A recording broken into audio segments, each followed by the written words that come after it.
A snowmobile crash. It happened yesterday afternoon on private property near Harvey. The State Patrol says the man was test driving a snowmobile when he hit a berm of packed ice and snow. The snowmobile went airborne. The man was ejected. He died at the hospital in Harvey. Snowmobile Family crash. And friends are in mourning and shock after a couple from Coon Rapids, Minnesota, were murdered while visiting Mexico. It is believed they were gunned down by a gang of motorcyclists while driving a pickup on a highway in Puerto Escondido, that is a city on the Pacific coast of southern Mexico. The couple is survived by a 21-year-old son and an 18-year-old daughter. A federal task force is working to replace names of more than 660 geographic features that American Indians find derogatory.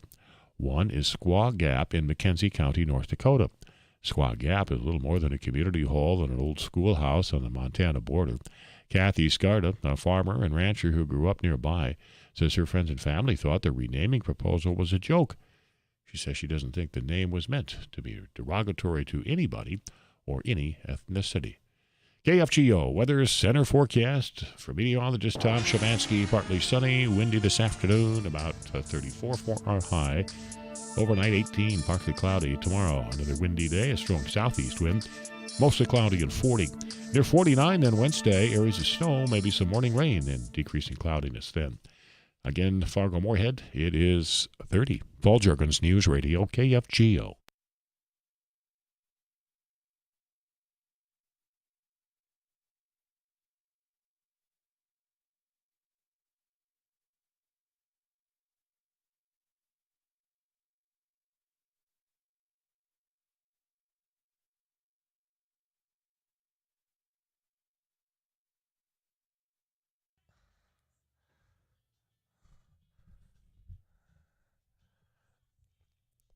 Let's start this week off by you all doing me a real quick favor.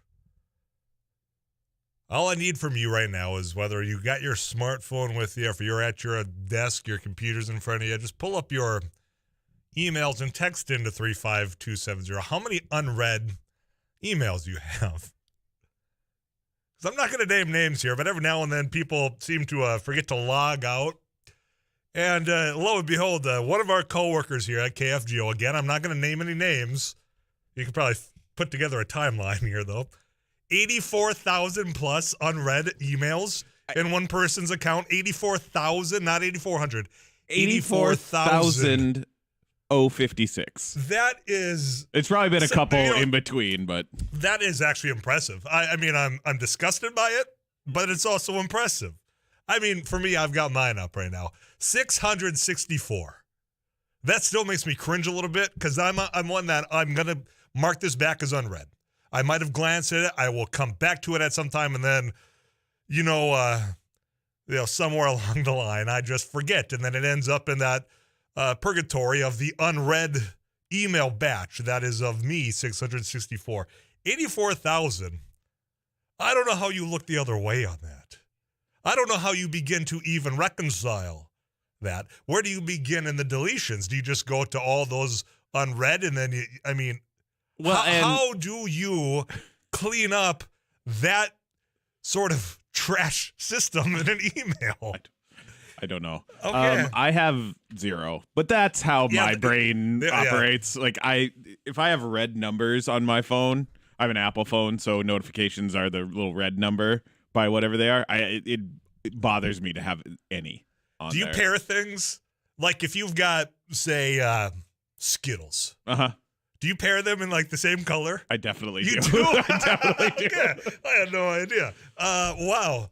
Now I just thought I was... If I've got a clean surface, you pour out the bag of Skittles or M&Ms and put all the color groups together. Yep. You do? I do. That's a time-consuming chore, just to have those delicious Skittles. Do you pair them, aside from just color, do you then group them in the same number? Like say, hey, no, but it does affect the order. I got 3 red here, I've got 3 green here. It does affect the order in which I consume them. Why? The ones that have more? Do you eat those first? There aren't any hard and fast rules for that, but it just balance. Balance is key. Wow. Okay. Now we know a little bit more about Eric Johnson, producer of the show. 84,000 unread emails is I feel like Ron Burgundy. I'm not even mad. I'm a little impressed, but I'm also just kind of sick to my stomach about it. How many do you have in your email? 35270. Tyler, 1,116. I bet that server is slow. Maybe I should get Carl down here, our IT guy. Say, hey, Carl, walk us through this. What would $84,000 in one unread email account do to our server? Tyler, I have a junk email that I never look at, so that has a huge amount of unread. See, now, a junk email to where, that's collecting spam. It's not my data. It's not my work email. Now, I think that's a very important thing to add to this, that it's a work email, not that personal email that, you know what, I might have subscribed to, this store because I want to get that 20% off if you just sign up. This one serves a day-to-day purpose. Tyler, Eric, I'm with you. Can't start to read numbers that I pair things to, and I work in patterns of number orders. I eat the Skittles to make them the same number and continue that way. I don't know if it's a good thing or a bad thing, but that people are with me makes me feel a little better. There is a new population out there of which I have one of my brothers pairs things in 3. Is what he does. So and it's hot tamales. And you know how I feel about hot tamales. Yeah. Not my thing. No. But it's always in pairs of 3. Now I know that he is not alone. I know now that you are not alone. I just randomly picked Skittles. Yep. I swear to whoever wants to on whatever grade. I had no idea. No. That was just an innocent, honest mistake. Okay. Truly natural moment right there. Tyler, I use one email address for signing up for things online. Yeah, and a different email for correspondence. I have 13,000 unread in my promotion spam email address, 0 in my correspondence. Point made. That's why I think that pit my stomach is because it's a work email. Another one. Tyler, I have 0 in mine, and like Eric, I clean out my phone of numbers constantly. Oh, I'm not going to categorize this. I'm just saying there's something that creeps into my mind about a compulsive nature to this. A certain CD that exists. Yes. There's some obsession at times. 237-5948. That's the Ladies Studio Line. We're broadcasting from the Gunderson studio here at KFGO. I want to thank them for sponsoring the studio. Text line's blowing up at the Eye Consultants of North Dakota. Text club 35270. One thing that caught my attention, you know what? One thing there's a lot of things I enjoy about this job, but one is when listeners drop things off as far as, hey, have you seen this? Have you heard about this? And there's somebody that does that constantly. And Al is a friend of mine and dropped off some things from papers that he has. And there are 2 that are about a week apart that stood out to me that got my gears turning when it comes to higher education. And the fact that we've discussed when we look at the trends and the numbers, enrollment, not across the board and not for every college, not for every university, it's been declining. You know, and the last time I talked about this was looking just to the north of where I'm sitting here at NDSU. That numbers, we had a lofty goal set from President Brashani of, what was it, 18,000 somewhere in there? I don't remember offhand, but it was a large goal compared to where we had been. We're not going to get there. We aren't. And the trend of shrinking student bodies, I think, has been a question on the top of our minds is why? Why aren't people going to colleges in the droves that they were, say, in 2005 through 10? Just picking a 5-year span there. Because I think the trend really started in 2010 to where we are now. And it's not been dramatic drop-offs year over year, but, I mean, it's been noticeable. And what some college students themselves in real time are saying about why they're not going. Now, I have no doubt that the last 2 years plus have added to that because you've got a very interesting job market out there right now in which somebody out of college somebody out of high school can look at what's being offered without a college degree, and it can go out and start making some good money. I think there's more opportunities for other means of furthering your talents as well through apprenticeships, through technical colleges, to where, hey, you've got to get your high school diploma, then you got to go on. And for a long time, And I remember, because I was in school when a lot of this push was happening, you got to go get your 4-year degree. Go get your bachelor's of something. Now, I think the mentality's changed there, but I want to talk a little bit more about the affordability thing, because that's something that keeps coming out in what college students right now are saying. It's the cost and trying to balance that. So that's one side of this equation. And then when I looked at the paper about the week before, down in Minneapolis, you got the University of Minnesota and over in St. Paul there that are going to pay athletes for academic success.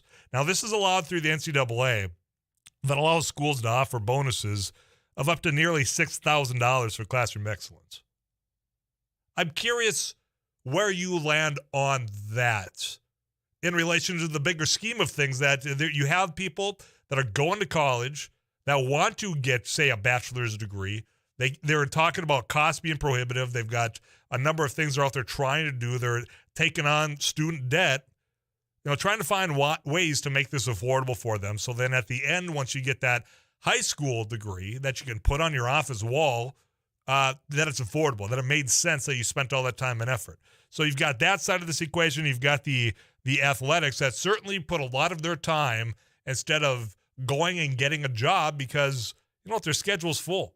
They're being asked to not only get good grades, be in the classroom, but you got practices, you got all the things outside of practices, you got the off-season situation, which they might not be required, but with that wink and nod, you're expected to be places. The $6,000 bonus provided by the college itself sits a little different to me. Now, I'm not opposed to these collegiate athletics making their money. In fact, if you're a regular listener, you know that when the name, image, likeness came out, I said, good. How many people in this area alone will be wearing a number 11 jersey from NDSU's football team? Or you can take that and expand it out to whether it's up at UND. The reason why you bought that jersey. And sure, it might be an NDSU jersey, but we all know what that number and who that represents.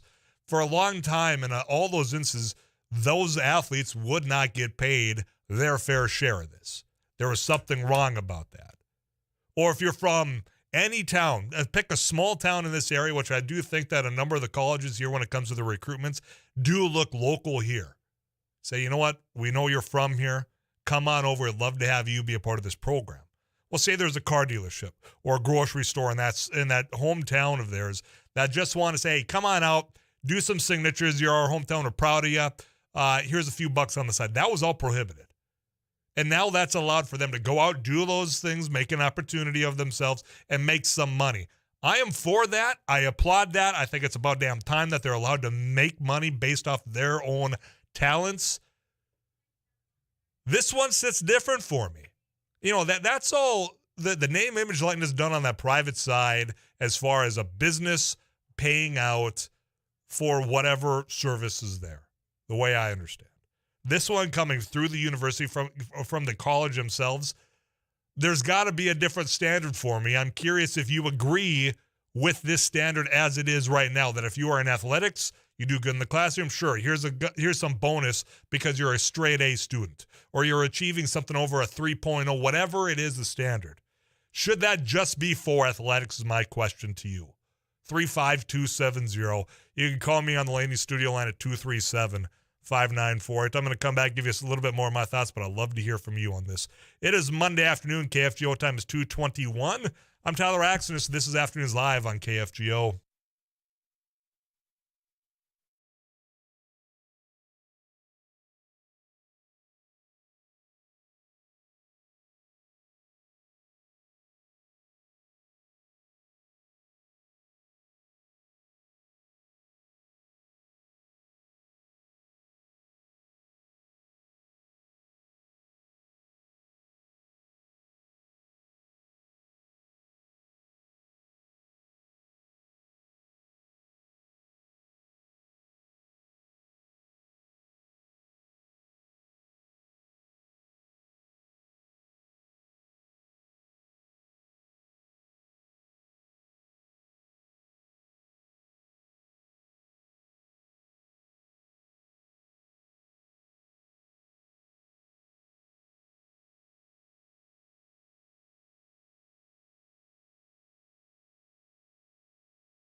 Turns out, judging by the text club, that my number of 664 unread in my work is also unacceptable for a lot of people.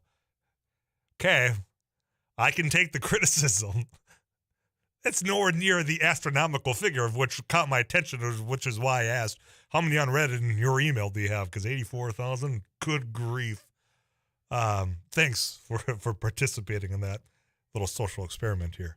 Turns out you are all a lot more, let's just say, organized, precise when it comes to making sure that the cluttering, not only probably on your desk, but also in your inbox, is better well kept than I. I'm just 84,000. How do you find anything in that thing? 35270 is where I'm reading those messages. In fact, that's where I'm going to stick with this conversation here, because you've got the reasoning why, and this is according to college students right now, saying, look, the biggest thing, nearly half of people would prefer their children pursue non-collegiate paths, being one of them, but the other is all financial. It's how expensive those degrees have gotten. Now, I know there's a whole subset out there that's listening saying, well, good, I had to pay my own way through. And boy, times have changed. I mean, even from when I was in college to where we are right now, of what's expected of you as a college student. And then would you want to talk about textbooks? I'd be curious for those of you saying, look, I just paid my own way through college by getting a job at the same time, how expensive textbooks were back then, because that alone you have to take out a student loan for. And then when it comes time to, return them, pennies on the dollar. So you look at just the way of which that system, I think, is abusing financially people that are going to college. And then on top of other additions when it comes to fees, and quite frankly, just tuition itself has gone up and up and up for the most part, you're pricing people out. Now, as I said, the other side of this is the fact that you've got alternatives now to going out there. Every place you look is looking for an employee. Most of those jobs have now increased in what their starting pay is. So when you start weighing the costs of everything of what you're doing when you're about that 17, 18-year-old, trying to figure out what am I going to do after I walk across that stage, I shake hands with the superintendent, grab that diploma, and I get on out of here. It's pretty enticing, perhaps, to look over and see what some of these opportunities are right out of high school to where you can make decent money. I'm not saying you couldn't make more if you went on to college, but it's about that immediate, I need to go and make a little bit now mentality versus diving in, taking out the student loans, and then hoping maybe if you are a good athlete, getting that scholarship, or if there's other programs out there. I'm just saying that it's become a little bit more unreasonable given the circumstances here. I get it. There's a reason why enrollment has been down. But if you're thinking on the college perspective, from that university side, what can I do? What can we do to set ourselves apart to try and entice to get more students out of high school coming into our college, to our university, to go in this program? Because down the road, you're still going to need people that have had that experience, that have still gone to college, that are doing some of those jobs that are, quite frankly, required of that additional education. So if I'm looking at this situation here, and I'm looking at, well, I know the NCAA is allowing this. We can do some bonuses when it comes to excellent grade, excellent performance. Could you not open that up? Do almost that incentive to where I don't care if you're in a program that's in athletics or if you are just, quite frankly, out there in accounting, to where if you are meeting these standards, you have this certain GPA, all right, here's a reduction so you can earn a little bit more. That incentive, if you're going to be offering it for college athletics, could you not then see the benefit going to that other side for those that are not in athletics? That's where the separation is for me here. You've got the university providing this. Does it just have to be athletics? I think you should be able to expand this out to others if you're looking to increase those enrollment numbers. Your thoughts at 35270. You can also call me at 237-594. I'll come back to you right after we get this KFGO update from Paul Jurgens. Afternoon's Live, we're just getting started on Monday afternoon. Stick around.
News and weather this hour brought to you by Dean's Bulk Service and C-Store in Barnesville. On the corners of highways 9 and 34. Large enough to serve you, small enough to know you. Fargo-Moorhead partly sunny and 30. I'm Paul Jurgens. A house fire in South Fargo quickly spread to another neighboring home and damaged a siding on a third home. The initial blaze at 2282 57th Avenue South was reported shortly before noon. En route, fire crews were told that the blaze had spread to a neighboring home. The houses on that section of the block are of similar design. A ladder truck was used to get at the flames on the roof of the house where the fire started. That home had significant damage, and there were varying levels of damage to the other two homes. There were no reports of injuries. The North Dakota Highway Patrol is partnering with other law enforcement agencies on a high-visibility campaign for what's known to many as the 420 marijuana holiday. April 20th, 420, is the unofficial marijuana-centered holiday familiar to pot smokers. This year, authorities across the state are going to have 13 new drug recognition experts working in an attempt to keep drug-impaired drivers off the road. Drug recognition expert coordinator Trooper Tarek Chase said the experts are specially trained to identify substances other than alcohol in a suspected impaired driver, getting them off the roads and making North Dakota roads safer. The 420 enforcement effort is underway now through Wednesday, April 20th. Don Haney, News Radio, KFGO. That campaign is part of Vision Zero, an enforcement effort to help meet North Dakota's goal of zero vehicle fatalities and serious injuries on state roads. 30, this is KFGO News.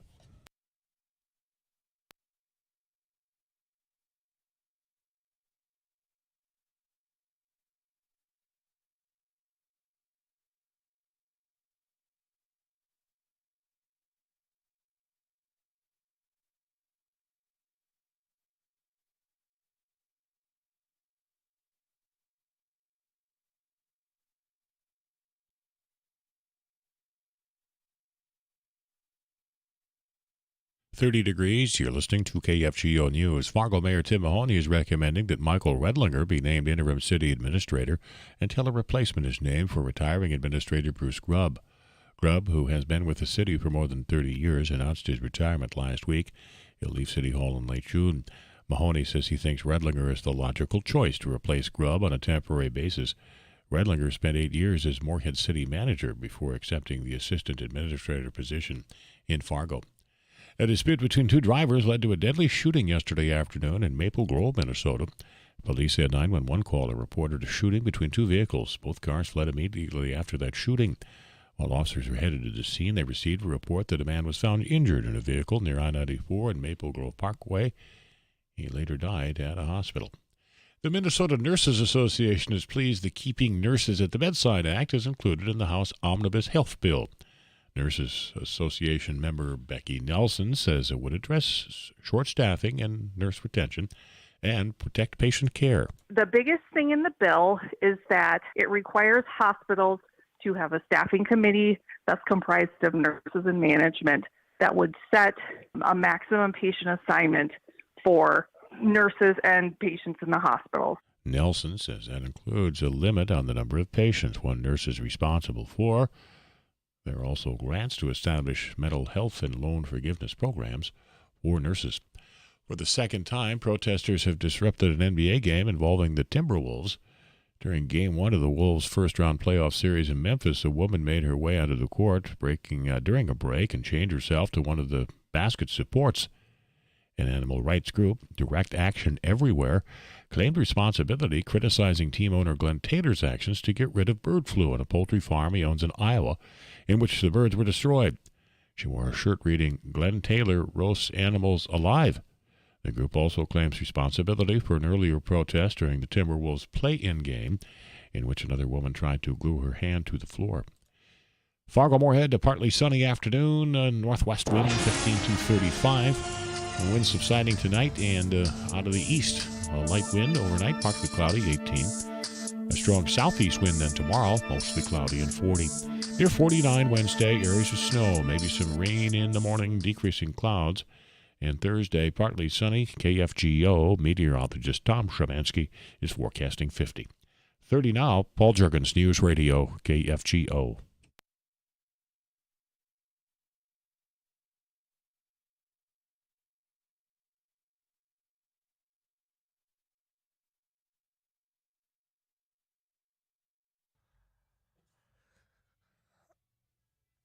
Jerky just got us an update. You got the Timberwolves playing in Memphis. In fact, playing again a little bit later on. Derek Hansen, host of Couch Potato Radio, is going to join us. We'll recap the weekend that was in sports.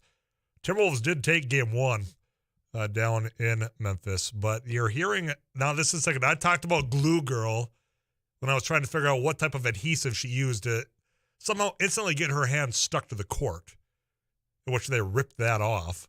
So you had that protest, and now we just heard that there was another protester that chained herself to the basketball, to the post there. And it's in protest that Glenn Taylor owns a team, owns,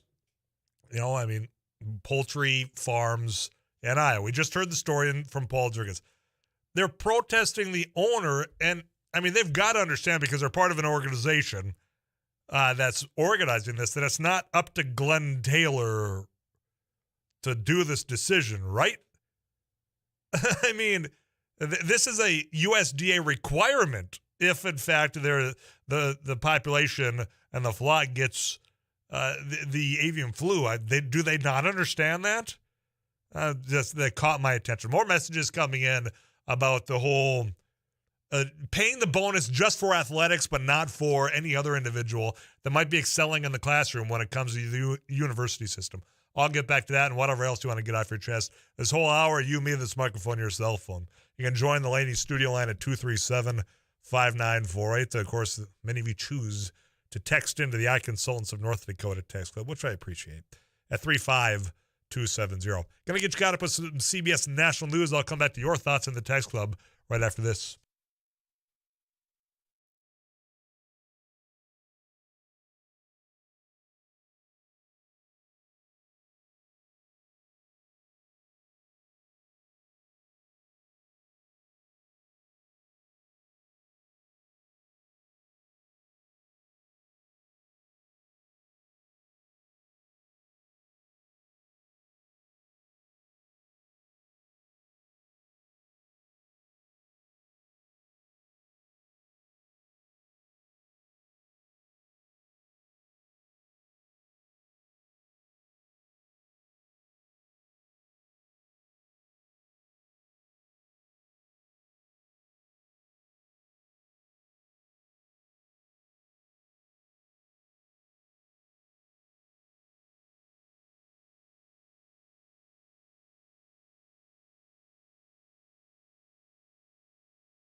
There was, I think I teased before the CBS National news that there were a couple of items during the news that I had to address. One was the fact that these people are protesting an animal rights group that I really hope that they understand.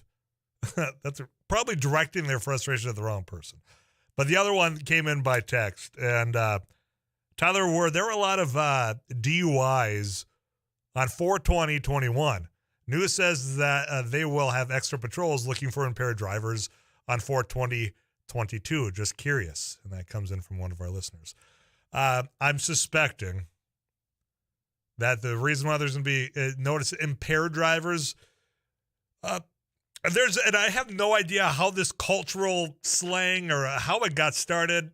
My producer knows random facts about this substance, but there's a cultural slang about 420 and its relation to pot and marijuana. And on 420, there's a cultural phenomenon for those in that community, which I don't understand why. I don't know how it got started. I haven't looked it up. I haven't done the Google, but they celebrate pot, cannabis culture on 420. So I'm guessing that's why they're throwing out this signal out there as far as law enforcement that we're going to have the patrol out there.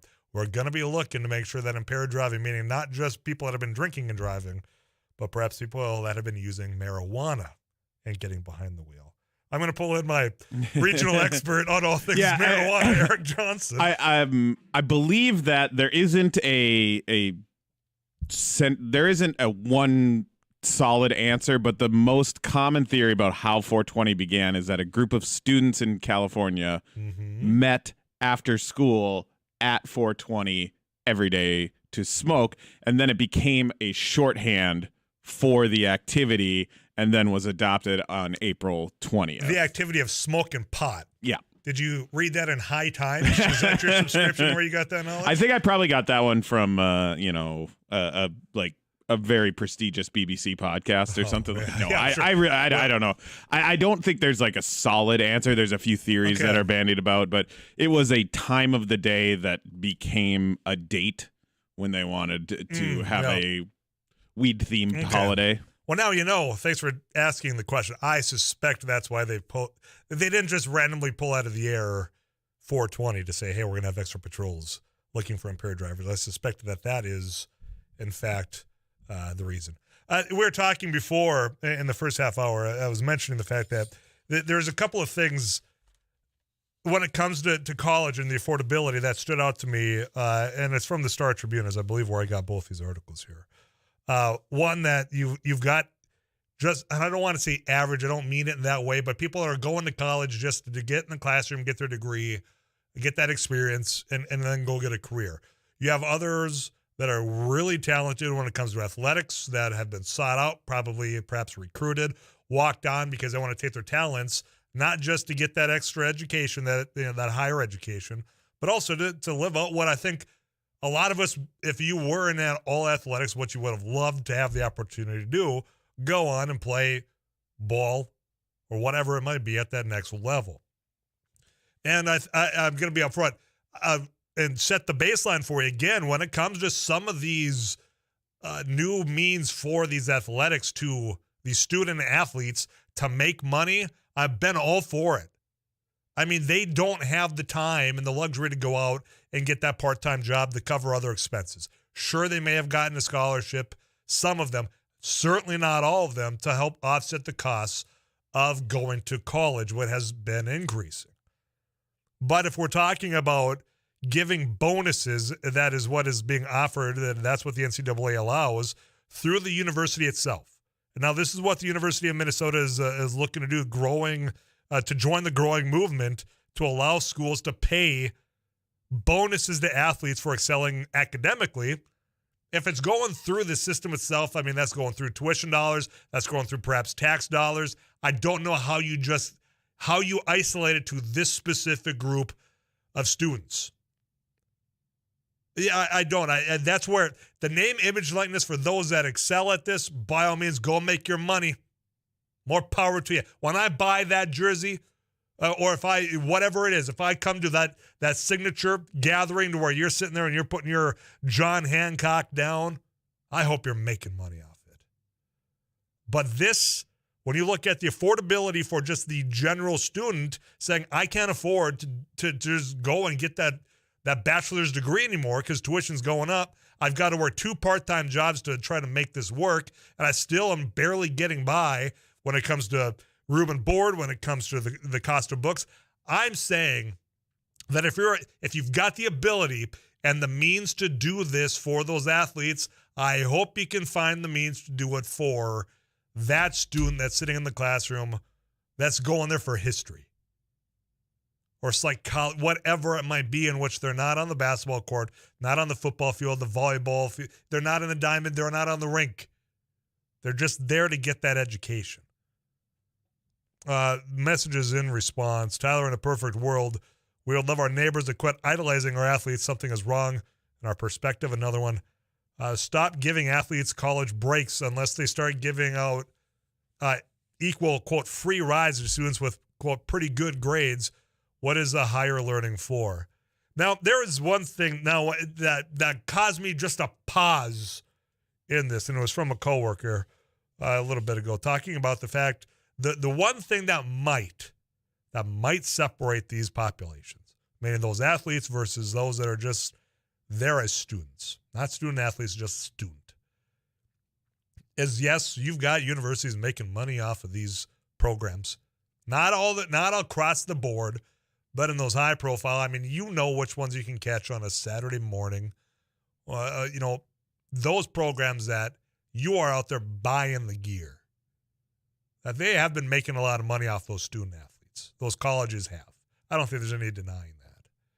But that's where I thought that the way to kind of even that out was through the name, image, likeness. That's where I can get all on board for that. Go out there, do you. Bring your personality outside of whatever program you're part of. Make your money there. This one, I think if you're going to do this, I think you've got to open it up. Whether even just including those other programs. You're thinking about, choir.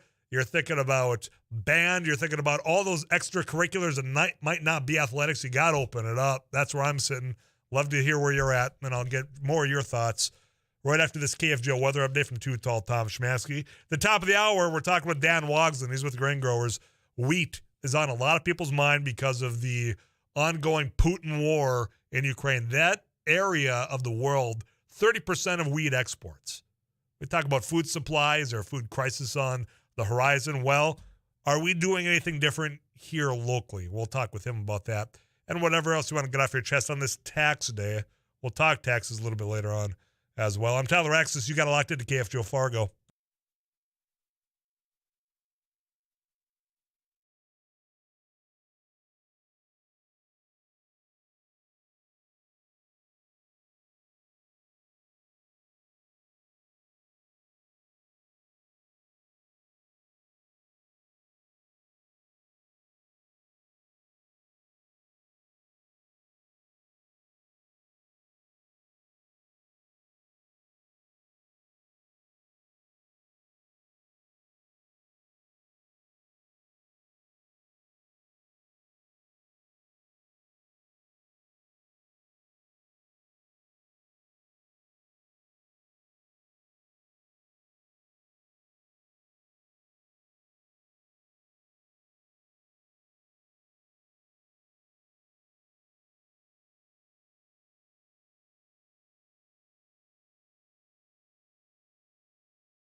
You had not gotten registered for our meat raffle that's happening twice a week. This is the last week that you can partake and still enter a chance to win meat provided by Barnesville Grocery. I want to thank them for sponsoring this fun meat raffle we've been doing during Afternoons Live and It Takes Two for the last several weeks. Also, this Thursday, put it on your calendar, Bar 9, that's where we're partying. After this show, we're packing up, we're heading on over there because we got this Traeger grill fully constructed sitting in the KFGO studio that's sponsored by Gunderson's right now. So you stop on over there, have fun. A number of you need to be watching your mail because we mailed out some of those finalists today. And some more that are going to be included in those finalists before that Thursday evening. But certainly be checking your not email. We've been talking email at the top of the show. I'm talking your good old physical US of A post office mail because everybody getting that, and you're going to want to fill that out and bring it with you to Bar 9. If you haven't got registered yet, you still can, though. All you have to do is text MEAT, MEAT, to 35270. Get registered tomorrow afternoon. Or I shouldn't say afternoon. Sometime during It Takes Two tomorrow. I'm not sure when they're doing their final giveaway. 3 of you are winning meat by Barnesville Grocery. So you still got time to get registered for tomorrow. Then, of course, on Thursday, after our conversation with the meat dude, then we do our raffle, and that'll be the final one. But again, thanks to Barnesville Grocery and Bar 9 and Bordertown for helping partner with our meat raffle throughout this time here. Messages in, and then we'll switch gears here at 35270, and we're talking about the bonuses given out to athletes if they excel in the classroom. I'm saying, why stop at athletes? That's where I land on this. I'm curious you. Tyler, my son plays college football. They practice for 3 hours and then lift weights for 3 hours, then watch film for 3 hours, plus the classes, plus their homework. They have no juggle, or they have to juggle their weight lifting with other sports teams, and it can be difficult at times. It's hard to have a job when you're a student athlete. I completely understand that. I mean, I get that. I do. That's where, and I shouldn't be naive to think that every athlete's got the opportunity to go out there, do the signings, get, their name, image, likeness to where they're making that side hustle, right? I know not everyone's going to reach that standard either. Where I think what I can boil this down to and where I'm at when it comes to this, because I'm all about these athletes making some money in some shape or form based on their activities, because I do understand they do have very little time, if any time, to go out there and get that job. I do. I worked sometimes more hours than what I spent in the classroom during college, but I was able to, given workloads that I was able to balance. I didn't have that extra requirement or responsibility of being a student athlete. But when I just look at a non-athlete student and also what they're struggling with when it comes to affordability, if the university itself can offer this, I would hope that they would consider at least expanding it beyond just that. I don't know how you structure this, but you know what? It's upon the colleges and universities to start getting a little bit creative on how they can get people that want to go and roll in their university. Because right now they're not wanting to, because of the work environment, because of other paths to making money and building a career, whether that's through apprenticeships or those technical colleges as well. Something that has become more acceptable, which I encourage as well. Everybody's got their own path, right? But if you want to be competitive as a university and as a college, I'm thinking of other ways, not just, we can offer this online. Those are, just one tool in the toolbox. But if it comes down to people are struggling to afford going there because tuition's gone up, I mean, do you start considering a merit-based or a performance-based tuition package? I have no idea. You make honors for that semester, or here's a discount. Go put it towards your books. Whatever, because when I'm looking up to nearly $6,000, that's probably the cost of what books are these days, for all I know. But if you're going to allow it and encourage it on the one side, I would hope that if universities are trying to find that way, saying, you know what, we will help you get on into this classroom. We'll also pay for some of it if you start excelling because we want to have you here. You got to open it up. That's what I'd encourage you at 237-5948. You can also text in to 35270. I'm going to get to the phone lines and talk to Tyler. Tyler, I've got 30 seconds. Go at it, man. Okay. Well, there's another side to this story you're not talking about. I sit on 4 scholarships committee, and we can't get kids to apply. And I don't know if they're not motivated, if they're maybe they can afford it, maybe they're just lazy. I don't know the example, but Tyler, I'm up against the clock. I'm going to put you on hold. If you want to stick on, I'll take you right after the CBS News KFGO to follow.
We'll get you caught up with KFGO News in a moment, but we had a caller, Tyler. Hi, Tyler. Thanks for hanging on there. I appreciate your patience. You bet.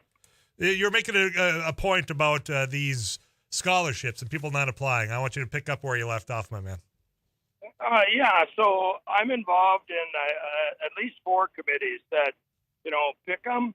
And, and a lot of these are really simple. It's a one-page form, where are you from, who are your parents, what's your grade point average, that sort of thing. And, it's $1,000 or whatever it can be, so it's not difficult. One of the other ones that we're involved in, it's $2,500 a year for up to 6 years, and grades aren't a factor, and there's not a factor in, where you need to go and that sort of thing. So it's frustrating on that one. We gave away 18 scholarships, only 23 kids applied. Wow. From all the high schools in Richland County. So it's frustrating for me when I hear that, college isn't affordable. Now, I'm pretty familiar with North Dakota State College of Science. Mm-hmm. And did you know that 70% of the students that graduate don't pay any tuition at all? And 30% leave with no debt. Zero. Tyler, you can get a I got to get KFGO News here, but I'm curious, is that because, with that technical side of one thing that's great about NDSCS is you've got, I think, companies more so for that university or that college saying, look, if you go down there, you get your 2-year, you get your technical education, it's on us. Does that weigh into that? Yes, it does. Yeah. But however, there's also, you can do generals there also. Sure, 3-4 years ago, we had a young lady from Breckenridge that graduated from science school before she graduated from high school. That's pretty impressive. Yeah, and it doesn't cost very much, but they can go there to get, your English, Sure. your math, your psychology, that sort of thing. Tyler, you raised a good point. I'm sorry I got to cut you. I got to get to Paul Jurgens of the KFGO News Center. As far as people not filling those out, we'll come back to that conversation in just a little bit. I appreciate the phone call and your patience. KFGO News now, Dan Wogsland next.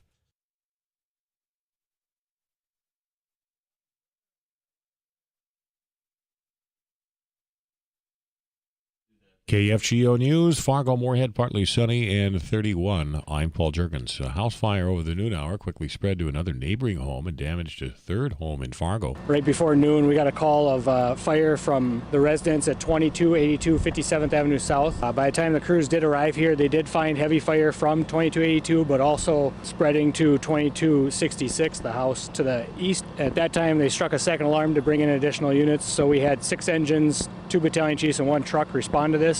The house to the west also suffered some heat damage. It wasn't involved in the fire, but the siding did melt. Fire Marshal Ryan Erickson telling KFGO News that the crews knocked down that fire within about 30 minutes. The homeowner of the primary home that burned made it out safely, and no reports of any injuries in that blaze. Fargo Mayor Tim Mahoney is recommending that Michael Redlinger be named interim city administrator until a replacement is named for retiring Administrator Bruce Grubb. Grubb, who has been with the city for more than 30 years, announced his retirement last week. He'll leave City Hall in late June. Mahoney says he thinks Redlinger is the logical choice to replace Grubb on a temporary basis.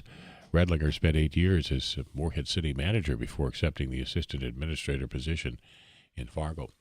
Minneapolis Attorney Jeff Storm says police violated the Constitution.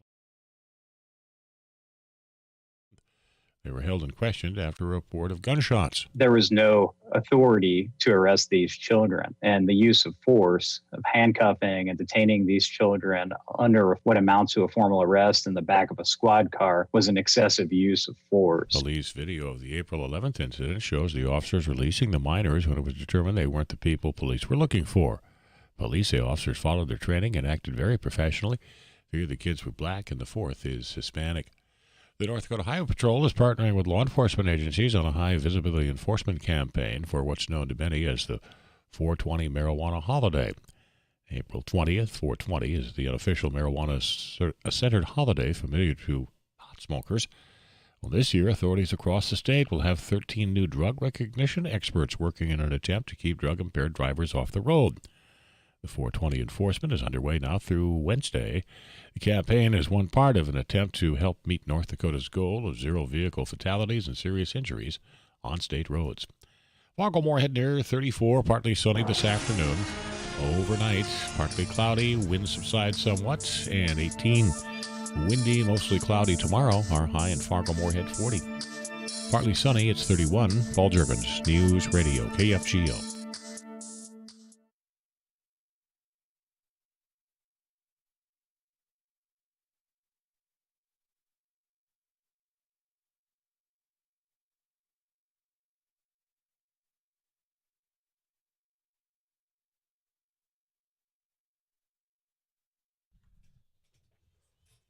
We'll get back to the conversation about scholarships. I appreciate Tyler calling in. I'm Tyler Axonis, by the way. This is Afternoons Live on KFGO.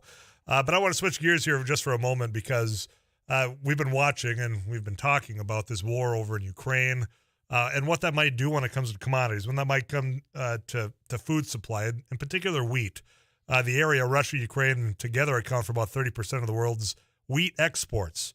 Locally here, there's one person that comes to mind when I think wheat, when I think about some of these commodities.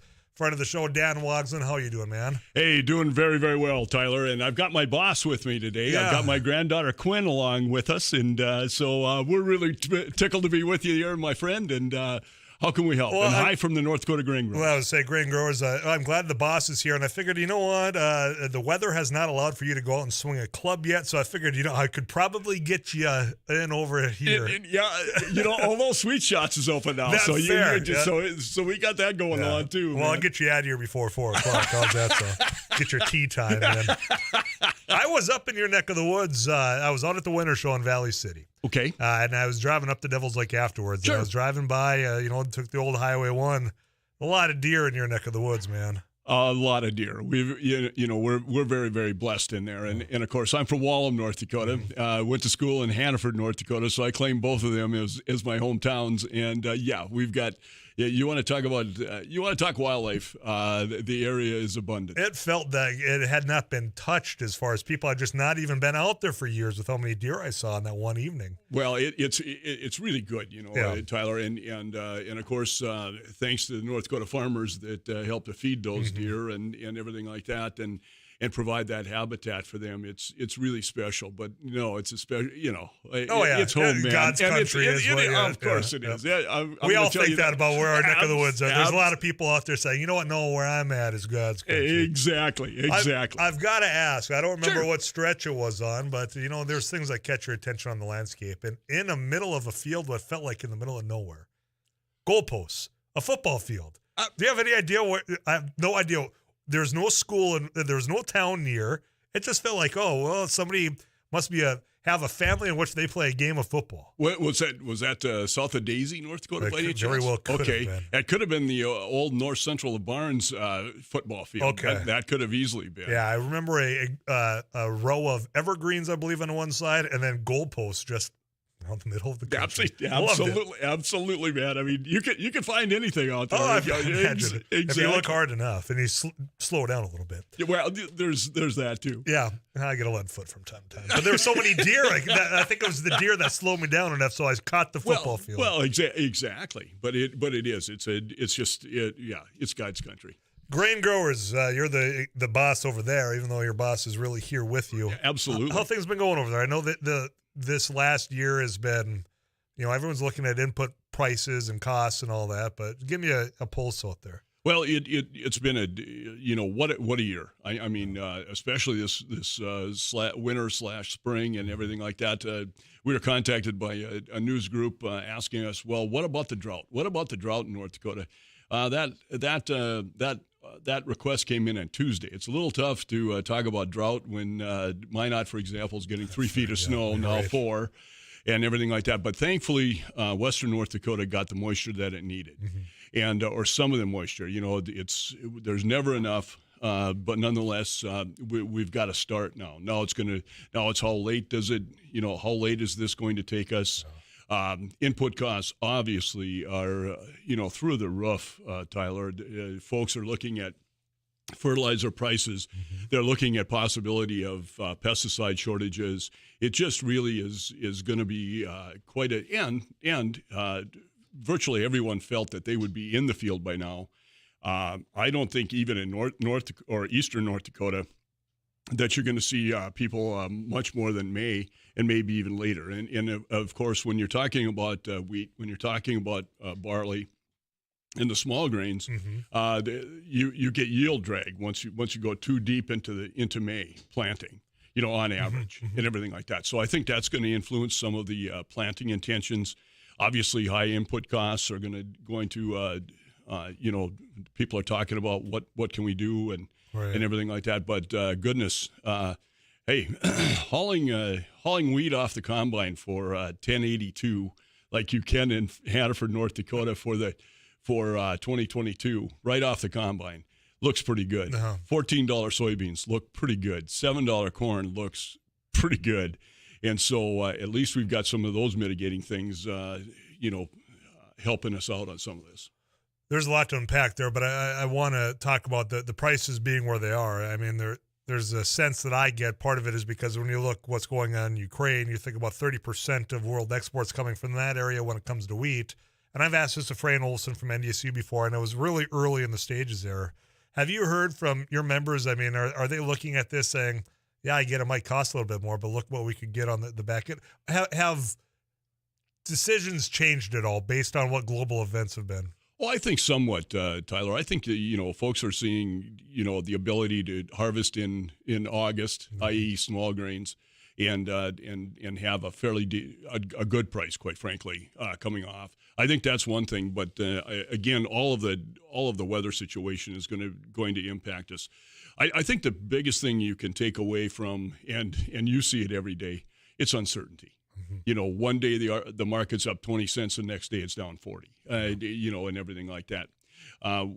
If you're talking about wheat, for example, the Russian-Ukrainian wheat doesn't necessarily compete with North Dakota wheat. Ours is a higher quality. They're selling into a little bit different markets than what the North Dakota Wheat Commission is selling into and others.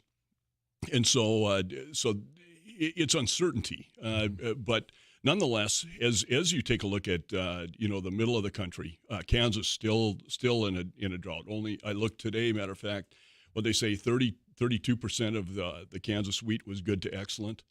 That's very low. You're talking 68% isn't, and so I think that you're going to see that, and as we have those issues, nationwide, and as we have these issues worldwide. I think the price, the aspect, and goodness, don't go out and market on this advice. It's free, so take it with that. I mean, it's worth every penny. But the fact is that there should be some benefits as we move forward. Dan Woggs, my guest, executive director of North Dakota Grain Growers. There's volatile. You say there's 1 minute it's up, and that's one thing I got here is. There was a time, the way I understand it, to where you couldn't even do any trading when it comes to just wheat because it was capped out. And now you've got this whole different situation where it's all because of social media, where you got these people that are wanting to get into markets. So they start throwing money around and try to talk up one thing or another. That doesn't help the situation when we're talking volatility, my man. No, it certainly doesn't. When the funds are in, they can really, supply and demand can go out the window, and now we're speculating, and what goes up must come down, and you just don't like to see that, and it takes away the fundamentals of the market, which I think is very, very dangerous as we move forward, which just contributes to that uncertainty. Stick around with me. I got just a couple more questions before I let you go. Dan Woggs, again, my guest. He's with the grain growers here in North Dakota. I'm Tyler Axis. You got locked into KFGO Fargo. Stick around.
Boslin, my guest, he is the main man over at the North Dakota Grain Growers Association, and we're talking input costs and fertilizer in particular, Dan.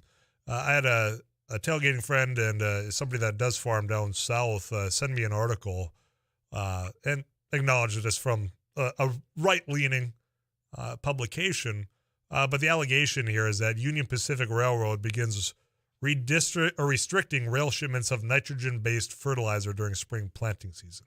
Now, granted, Union Pacific, that's not in this area, but BNSF, have you heard anything about fertilizer that people should be aware of? You know, Tyler, we really haven't. I keep pretty close contact with my directors who are across the state of North Dakota. And I have not heard that. I've not heard that from Burlington Northern Santa Fe. I'm not going to say that there aren't going to be logistics issues as we get in the middle of spring's work. We always have those. Mm-hmm. But on average, from what I understand, many of the agronomies, many of the places in which you would obtain your fertilizer are ready to go. And they have their inventory in place, and farmers have to an extent have inventory on farm in place. That doesn't mean that logistics. Hey, everybody's seeding on Tuesday, May 14th. Right. That doesn't say that we're not going to have something, some supply issues short term. I don't look long term. I don't see that as an impact. Well, and that puts me to ease a little bit as well. I mean, supplies in general, it can be a blanket because supplies for any given business. I mean, there is still computers, the way I understand it, right here in this building we're still waiting on. Absolutely. And the logistics issues, and the North Dakota Grain Growers are part of the Ag Transportation Coalition. And so we've had on a national level, our lobbyist, Jim Callan, has been following, these supply chain issues at the ports very, very closely. And there's so many different, logistic things that play into it. But nonetheless, unfortunately, I look at pesticide shortages this year. I think that's going to be an issue. I don't think necessarily the fertilizer will be, but it will be. There will be places where, oh goodness, we can't get it because the truck didn't come in, and that's not the truck's fault or anybody else's. It's Mother Nature and 4 feet of snow. Mm-hmm. But I think on average we're going to be okay. Well, I know there's a lot of people itching to get out in the field. And, absolutely. So you got the precipitation of snow. We haven't had many warm days to warm that soil up either.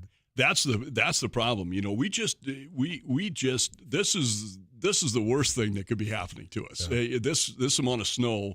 I think everyone would have enjoyed 2 inches of rain instead. Mm-hmm. But we've got what we've got. We did get some things that are going to help start this crop, which is so critically important. The start of a crop, I don't care if it's corn or soybeans or wheat or barley, so critically important. And getting it off the ground, getting it the right start, I think is going to be helpful. But no, the weather, hey, you got snow on the ground, you're not going to get 70 degrees. No. And I'm not going to get a tea time. Not going to get a tea time. Any time in April. I'm just not going to do that. There is nobody listening that has any sympathy for you on that latter part. Not a single person. Not 1 ounce. No, not there's. I assure you.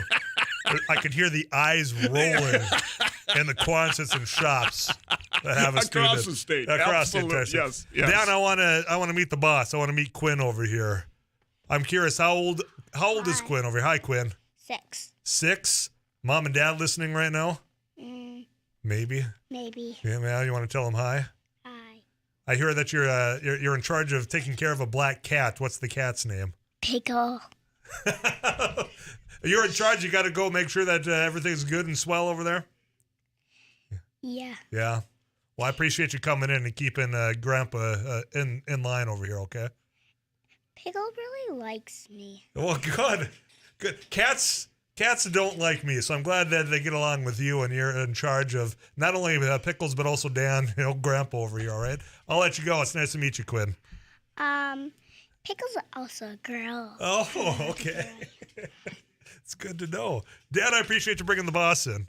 Thank you so much. Yeah. Thanks a lot, Tyler. Really appreciate it. And I really, really appreciate visiting with you today. Yeah, well, we'll do it again soon. Thanks for letting me bring my granddaughter in. The boss. I understand. The boss. Yeah, she's Quinn, here. Yeah, she's character, that's for sure. I'll let you guys get back to that cat. How does that sound? Sounds good. All right. Thanks, my friend. Yeah, Dan Wogslin, Executive Director of the North Dakota Grain Growers Association, and his boss for the day, Quinn, his granddaughter, in the KFGO studio. I'm going to get back to some of the messages about tuition, scholarships, universities paying athletes bonuses, and when it comes to good grades in the classroom. That conversation and taxes, I hope you got them filed, because today's the day, boys and girls.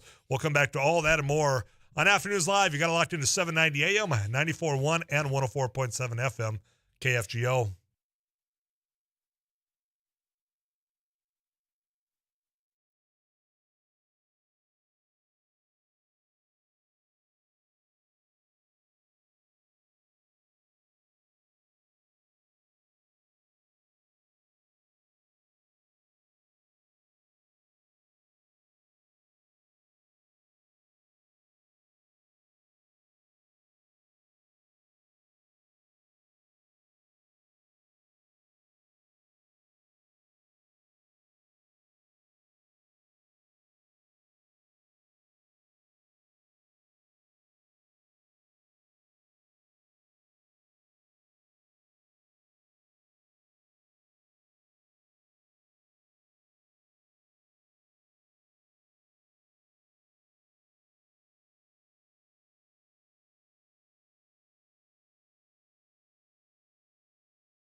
News and weather this hour brought to you by Ottertail Power Company, positively impacting communities they serve for more than a century. Fargo-Moorhead, a sunny sky now at 3:30. It's 31. I'm Paul Jurgens.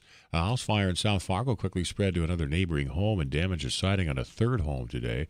The initial blaze at 2282 57th Avenue South was reported shortly before noon. En route, fire crews were told that the blaze had spread to a neighboring home. The houses on this section of the block are of similar design. A ladder truck was used to get at the flames on the roof of the house where the fire started. That home had significant damage, and there were varying levels of damage to the other two homes. There were no reports of any injuries. The West Fargo School District is putting a new program in place. It's designed to address mental health and wellness needs for students and their parents. Dawn Miller is the support and wellness coordinator for the district. She says the program is provided by parentguidance.org and is free of charge. So there's courses in there that parents can choose to participate in. There's also opportunities to reach out and ask a therapist any question that they might have about raising their teen or child, or even questions about parenting. Miller says after 2 years of dealing with the pandemic, there's been an increase in mental health concerns. She says the Northern Cass District offered the program to its students earlier this year, and there's valuable information to be learned. Really, any parent, even right now, could go to parentguidance.org and look at the resources for free.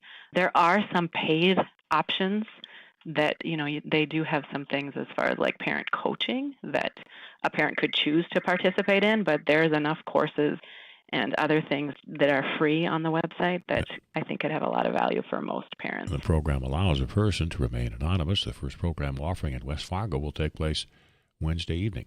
Fargo-Moorhead 32. This is KFGO News.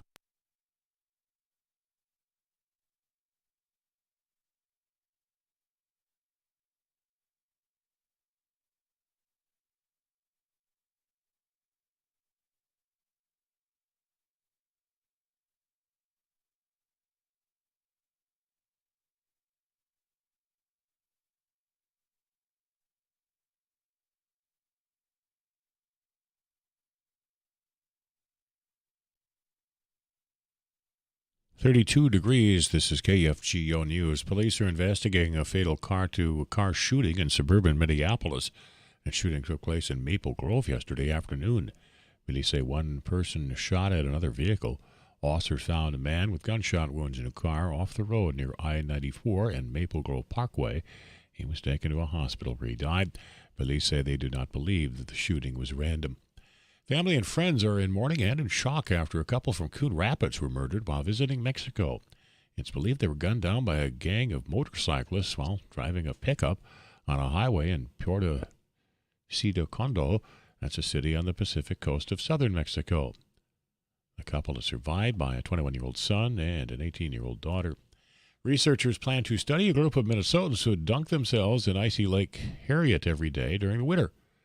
Researchers from Rockefeller University's Cohen Lab of Molecular Metabolism are studying brown fat that generates heat in cold conditions. They're now investigating blood biomarkers of brown fat in young New Yorkers using cooling vests. They hope to validate the study in a larger group of people. Starting this summer, they'll collect blood from a group of 70 people who dip themselves in Lake Harriet at least twice a week for a month in the winter. They hope to compare molecules in their blood during summer and winter, as well as their responses to anxiety and depression. KFGO Weather Center forecast: Fargo-Moorhead near 34 or so for our high this afternoon. Will be partly cloudy tonight, winds dying down a bit, and 18. Tomorrow, wind picks up out of the southeast, 15 to 35. A mostly cloudy day, and 40. Wednesday, areas of snow, maybe some rain in the morning, high of 49. Thursday, partly sunny and 50. Fargo-Moorhead, sunny, 32. Paul Jerkins, News Radio, KFGO.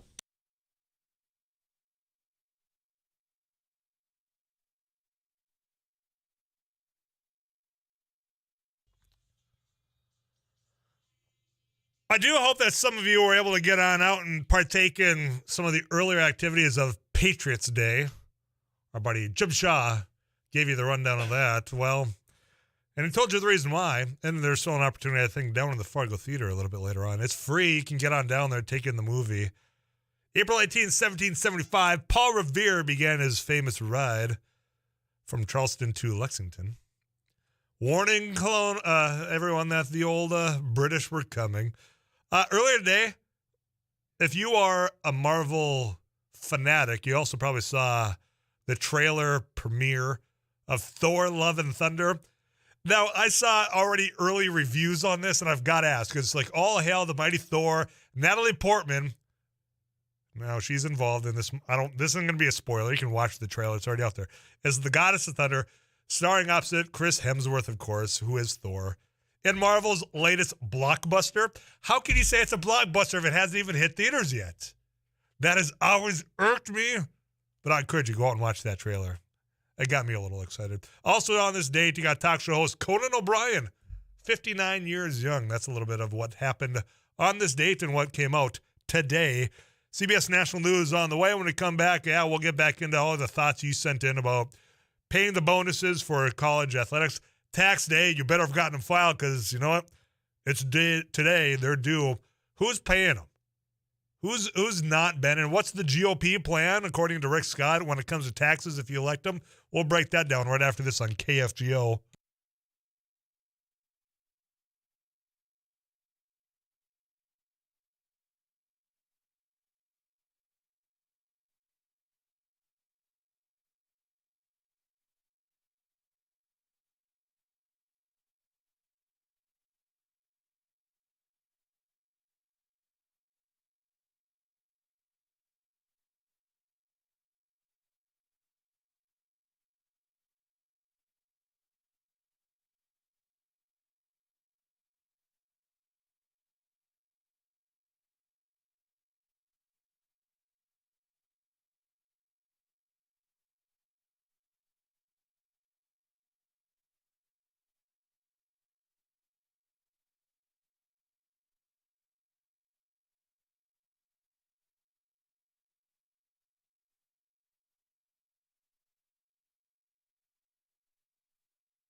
KFGO time is 4:40 Monday afternoon, 3:40. I'm giving you a whole hour in advance. I'm sorry if I got anybody's hopes up that you're only 20 minutes away from leaving work.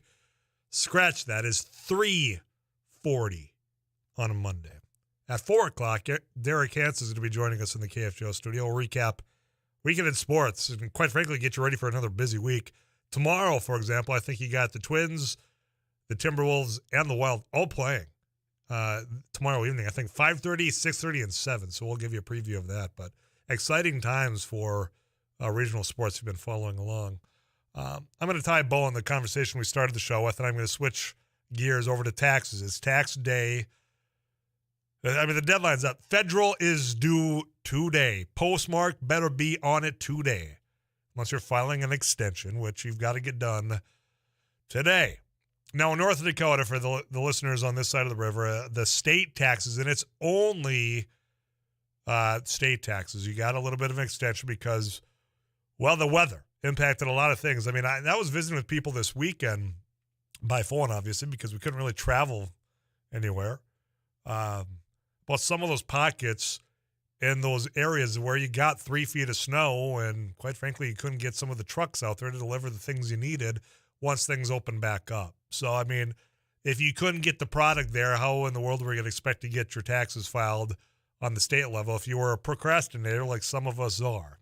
So, state, you have a little bit more time. Minnesota, sorry, today's the day as well, from what I do gather. I don't think there was any extension there. Federal, it's the case, but who's paying? And what's the plans going forward? But we had a caller, and I do appreciate it. His name was Tyler. I'm also Tyler Axness here.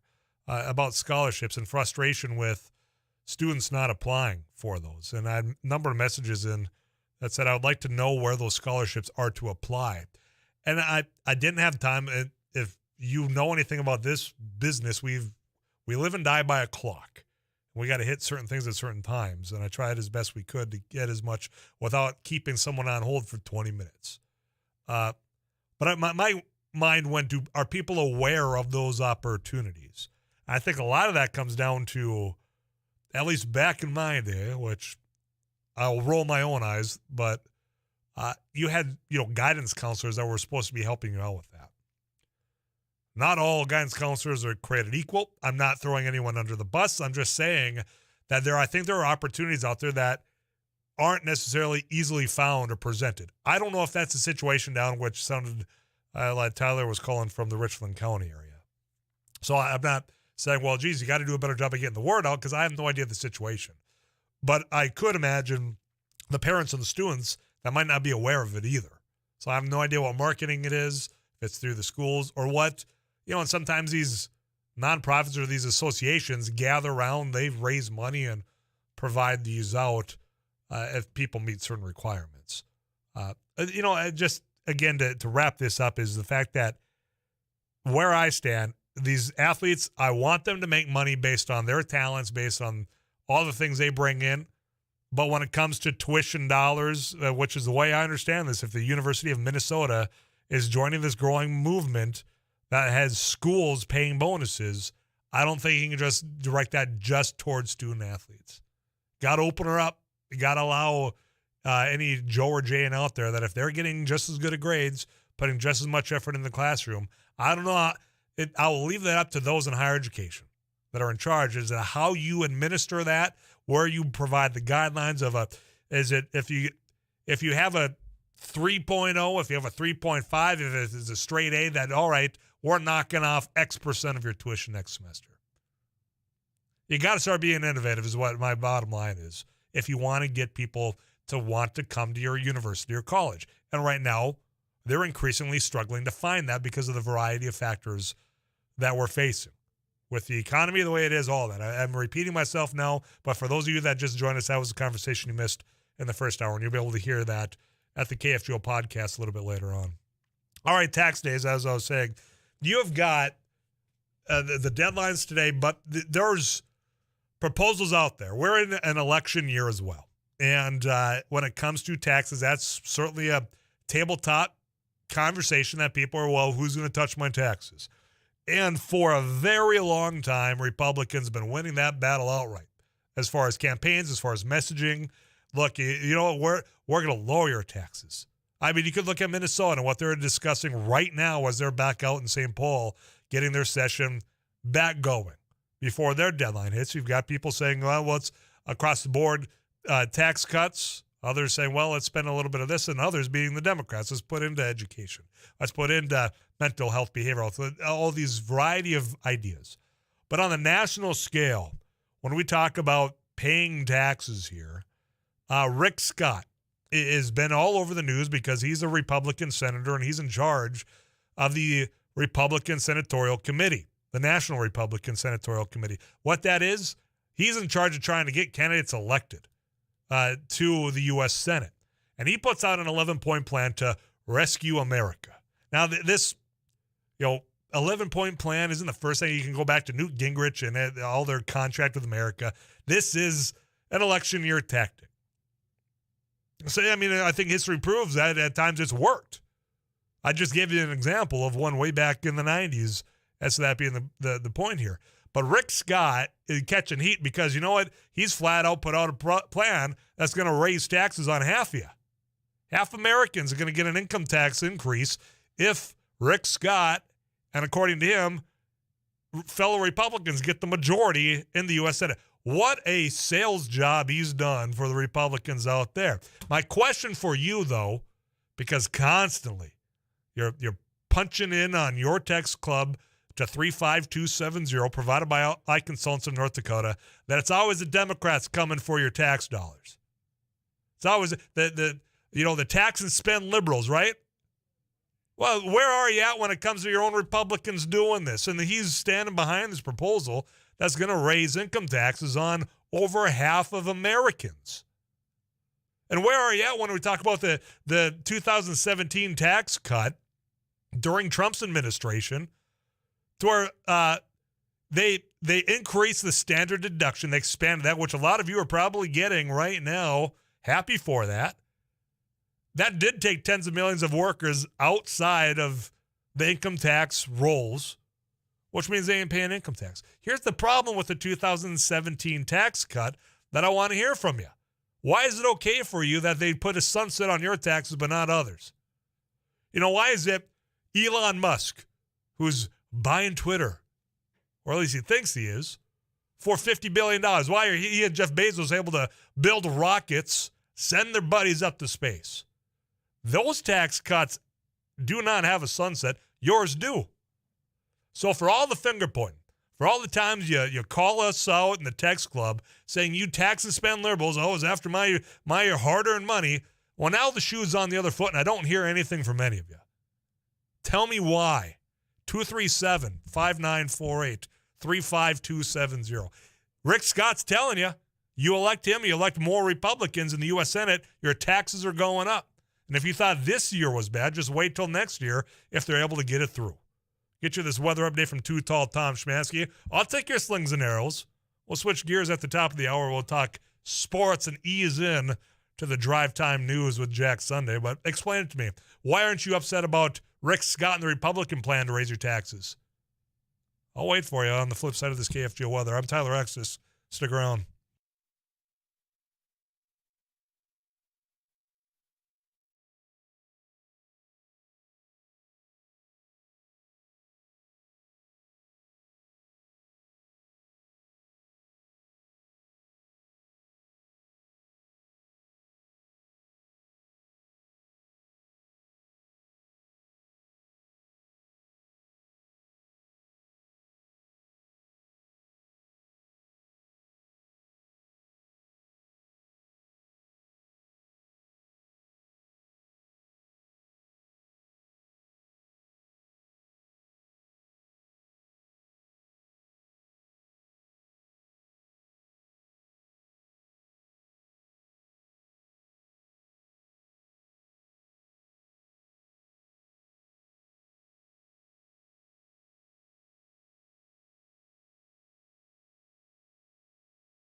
Messages into the iConsultants of North Dakota text club at 35270. Tyler, what's wrong with people having to pay their fair share? Okay, well, then let me ask you this. Were you okay with, say, Amazon not paying income taxes? I mean, are you okay with that side of this ledger not paying income taxes? My question for you, for this mentality that everybody's got to pay the fair share, why is it only uttered when it's that working family of 4 that's trying to put food on the table, cover medical expenses, pay for A, B, and C? That's when we talk about paying fair share, but not those that, quite frankly, made, I think, over the last 2 years since the pandemic started, that, you know what, I had it here. Let me find it. That a billionaire's wealth grew 62% during the pandemic. Now compare that to the wages of that average American worker rose by 10%. You know, and let's not neglect the fact that it's those working families, the ones that we always want to dog on, as, hey, they're not paying enough. Never mind Elon Musk just wanted to be accepted some point in his lifetime. That's why he's going to go buy Twitter. He wants to be cool. He's got $50 billion to put towards Twitter. Yet the family that's struggling out there, why is it that we are always pointing the finger at them saying they're not doing enough? Because you know what? They are still paying Social Security, still paying Medicare, still paying sales taxes. You know, and if they have the home, they're paying the property taxes. I mean, they are still paying taxes. Now, part of this last time, why maybe more haven't had to pay in on the income, is because of the enhanced standard deduction. That's what, at $12,000 or $12,500 now? So, if we're going to be talking about the fair share and people having to pay theirs, why is it only directed at that family that's on the lower income? That's what they're the ones that are cheating the system, and not those big name brands that haven't paid a penny. Where's the outrage on that? 35270. Laney's studio line open as well at 237-594. I see messages coming in. I'll get to those in between the CBS National News and KFGO News. Check it with Paul Jurgens to get you all the latest headlines locally here, including that fire that was down south Fargo. Talking sports, Derek Hansen, he's hosting Couch Potato Radio. You got the Twins out in Boston. They did win earlier today during Patriots Day. The Boston Marathon, you got Timberwolves in the playoffs. They won game 1. Wild clinched the playoffs. There's a lot of exciting things happening. We'll talk about that and more. I'm Tyler Axis. You got it locked into Afternoons Live on KFGO. Don't go anywhere.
Time is 4:05. How about a fact checker at 4? These are things you're probably seeing online.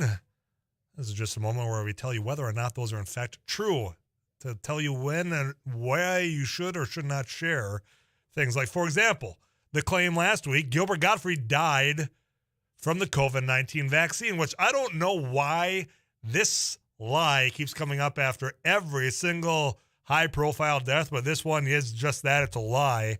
PolitiFact is putting the record straight that Gilbert Gottfried, the comedian, you've heard him before, you know that voice, died from heart problems caused by an inherited muscular dystrophy disease. So he did not die from the COVID-19 vaccine. Do not share that.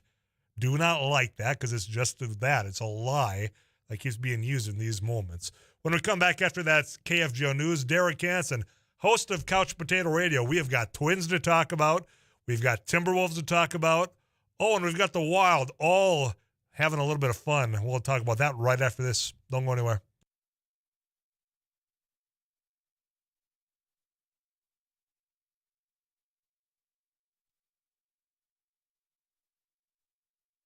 KFGO News, Fargo-Moorhead. We have a sunny sky. It's 31. I'm Paul Jerkins. A house fire in South Fargo quickly spread to the neighboring home to its east, and the heat from the fire damaged the siding on the home to the west today. That primary blaze at 2282 57th Avenue South is reported shortly before noon. Fire Marshal Ryan Erickson. Crews arrived to find heavy fire from that house and spreading to the neighbors. They did have knockdown within 30 minutes. We don't have any injuries to report, and the house of involvement did have one homeowner at home that we know of, and she did exit safely. Houses on the block are of similar design. A ladder truck was used to get at the flames in the roof of the house where the fire started. Erickson says investigators are now working to determine the cause of the fire. The North Dakota Highway Patrol will partner with law enforcement agencies on a high visibility campaign for what's known to many as the 420 marijuana holiday on April 20th, 420th. That's the unofficial marijuana-centered holiday familiar to marijuana smokers. This year, authorities across the state will have 13 new drug recognition experts working in an attempt to keep drug-impaired drivers off the road. The 420 enforcement is underway now through Wednesday. The campaign is one part of an attempt to help meet North Dakota's goal of zero vehicle fatalities and serious injuries on state roads. Fargo Mayor Tim Mahoney is recommending Michael Redlinger be appointed as interim city administrator until the position is filled. Redlinger, who has been assistant city administrator since 2016, would fill the temporary position of Bruce Grubb, who is retiring June 24th. Mahoney says Redlinger would be the logical person. If city commissioners approve the mayor's recommendation at tonight's meeting, Redlinger would take over the interim position effective June 25th. The city commission may also consider possible steps in hiring a replacement. Redlinger is a former city manager in Moorhead. A federal task force is working to replace names of more than 660 geographic features that American Indians find derogatory. One is Squaw Gap in McKenzie County, North Dakota. Squaw Gap is little more than a community hall in an old schoolhouse on the Montana border. Kathy Scarda, a farmer and rancher who grew up nearby, says her friends and family thought the naming proposal was a joke. She says she doesn't think the name was meant to be derogatory to anyone or any ethnicity. She says it'll always be Squaw Gap to the people who live there. Fargo-Moorhead, partly cloudy tonight. KFGO. Meteorologist Tom Schamanski is expecting about 18 for the low tomorrow. A windy day, strong southeast wind, mostly cloudy and 40. Near 49 Wednesday, areas of snow maybe mixed with some rain in the morning and decreasing clouds. And 50 Thursday, partly sunny. Fargo-Moorhead, it is sunny and 32. Paul Juergens, News Radio, KFGO.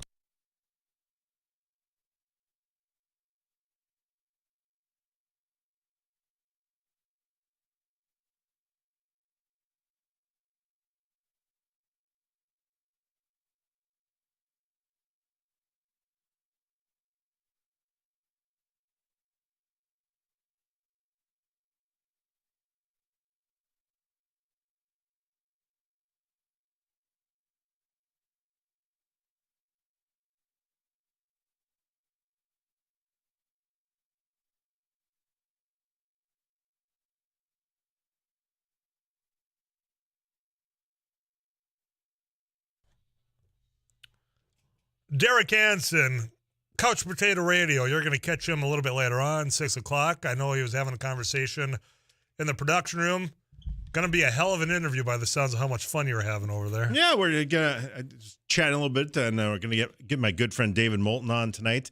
We'll talk with him about two things. We'll talk about the world of sports, but he also was the KX4 sports director. Did a noon to 2 show on our sister station back in the day, and so we'll talk a little sports with him, and also talk a little bit about the fact that he was here during 1997 during the flood, and so it was affected both him. He saw how we were working here at KFGO and the Fan, which was known as the Ticket back then during that time. And also when he was at KX4, their tower went out and it got knocked over in that big ice storm. And so we'll reminisce about that a little bit because the sports significance of that on his side, he was also not only the sports director, he was doing the assignment editor stuff there. So he was pretty busy on the news side as well.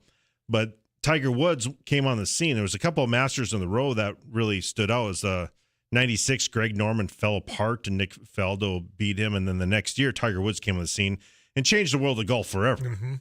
And he dominated. But if you didn't have cable TV, you didn't know it because KX4's tower was knocked over in that ice storm. So terrible time. So we'll chat about that. And also for people that don't know, not only did he work here, I think I'm telling this story right. He was doing his sports talk show just kind of in its infancy down in Fort Myers when he moved down there. And Gary Danielson, the former Purdue Detroit Lion quarterback, who does analysis at the time for ESPN, called in the show. He goes, I love David's show. If he ever wants me on, I'd love to come on. Well, then he started coming to the studio every Monday and then became very good friends. He said, you got to be my spotter. You got to come up in the booth with me and be my spotter and researcher. So he got that. And then when Fox got the rights to the PGA, Gary and Joe Buck have the same agent. He tells the agent, you got to tell Joe he needs my guy as a spotter. So then Troy Aikman loses his spotter, and Joe Buck says, Troy, you got to get this guy on. He's unbelievable to be here. And I'm watching Thanksgiving, and there's David standing next to Troy Aikman getting the grade. I couldn't believe it. So we'll talk about that a little bit. I got to ask him about that. Did he ever see himself doing something like that? Because here we're talking about the 1998 Vikings and Thanksgiving and crushing Troy Aikman, right? And now he's up there working with him every day. One of us making it the big one. Now he's got the big show. Monday Night Football now. Yeah, exactly. So, he's going from Saturdays and Sunday will be more of a travel day. But, it's really cool. And he's doing something they're just starting up something called the Florida Sports Network now and doing some radio regional stuff down there. So, it's really cool. So we'll have a little conversation about that, reminisce about some news stuff, and also talk sports. You talking golf, you're talking football. Well, let's tie those two together one more time here because earlier you had the match, right? Remember the match? Mm-hmm. There's another match. I see that. Tom Brady, Aaron Rodgers taking on Josh Allen and Pat Mahomes. I love it. Mahomes. Oh, it's going to be a great time. I'm going to watch it. I don't like when people are saying, hey, it's the GOATs and all this. Your matchup, your dream matchup of having the match. As far as like NFL people? I don't care who. You pick it. You got 4 people. You got 4 names that you want to see go head-to-head in pairs on a golf course, and we all get to watch it. I think I'd almost want bets, their trash talk. Well, that's just it. I'm almost thinking you take the TNT NBA crew and just have them go on a golf course. Yeah. That could be Charles entertaining. Barkley and all that. Right. Because, that is probably one of the best TV shows there is. Yeah, right? the banter back and forth and the ribbing they give each other is quite comical. Oh, it's the greatest TV out there right now. There's no question. So, why do they hate the Timberwolves? I don't think they hate them. I get that impression if I watch them. Or they're not rooting for them.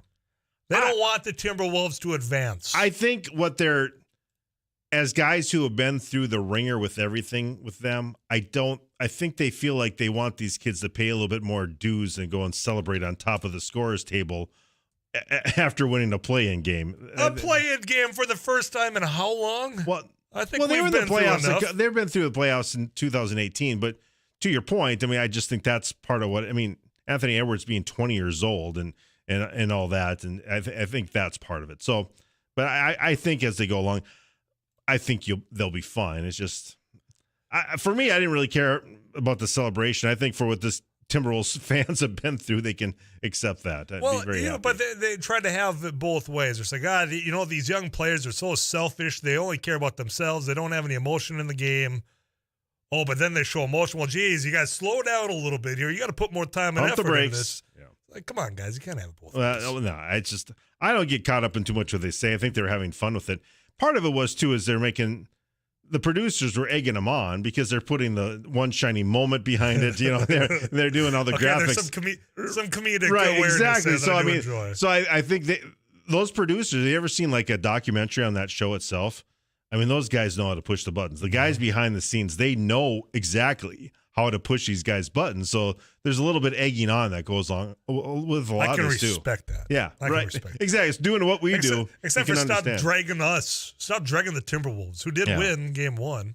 They certainly did, and it's going to be interesting to see now coming up if game 2 coming up tomorrow night is going to be interesting because you got all the momentum. I thought they really kind of took over and dominated the fourth quarter, which surprised me a little bit. Mm-hmm. Anthony Edwards at 20 years old, if he decides that he's going to arrive, it's a good time to do it. This guy really is something special. I don't think we've just seen a tip of the iceberg of it too. It's just crazy. It's exciting. I think the future of this organization, it's been a while coming, but kind of feels like they've arrived finally. Yeah, hopefully. You know, it's crazy. You look at, I was thinking about this, and I wrote a column about this, and I'll put it up on my Couch Potato commentary blog on kfgo.com. Remind me to do that before the end of the day. Yes, sir. You think about the history of Minnesota sports and some of the great ones they've had. Mm-hmm. And we're talking Randy Moss, Chris Carter in his day. Oh. And that goes into Adrian Peterson. I mean, you could argue Adrian Peterson, top 10 running back all time. Randy Moss, top 5 wide receiver. Yeah, I just saw a highlight from Adrian Peterson catching a slant route and just destroying the linebacker out of that route after he caught the ball. I think it was the Washington Redskins at the time. Boy, he was talented. Now you have Justin Jefferson. You had Kevin Garnett. You're talking some of the greatest of all time, right?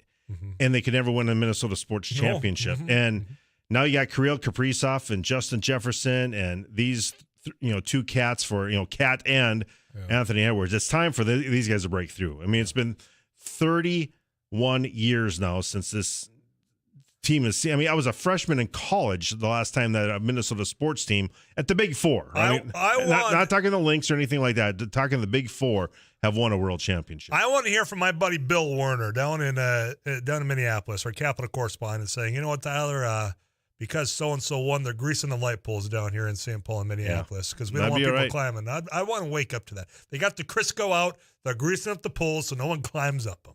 Yeah. Tyler, please let there be a protester at game 2. T-Wolves are 2-0 with protesters. That's true. It is. So this woman, she on Saturday, changed herself. Yeah. She had plastic chains to her bag, so that's how she got through it. And then she, and then I guess since there was plastic, they just took a broomstick and snapped them. So that's how they got her off of the. I mean, I brought this up last week. The glue girl. Yeah. What glue do you think? I go with Gorilla Glue.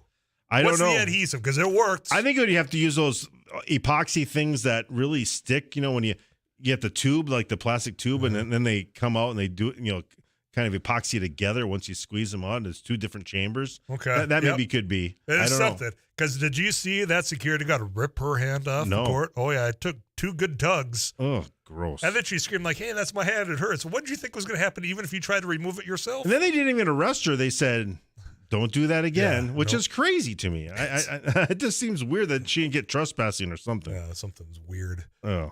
Yeah, but tomorrow night, just imagine what that's like. So you got the Wild taking on Montreal. The Twins will be in action against Kansas City. And why can't they spread these things out a little bit? It'd be nice if why do they need 2 days, by the way, since Saturday? That would drive me crazy as a player sitting in Memphis for 2 days. I was trying to figure that out also. The T-Wolves should be playing tonight. Why they didn't have all right. I mean, there's no travel involved.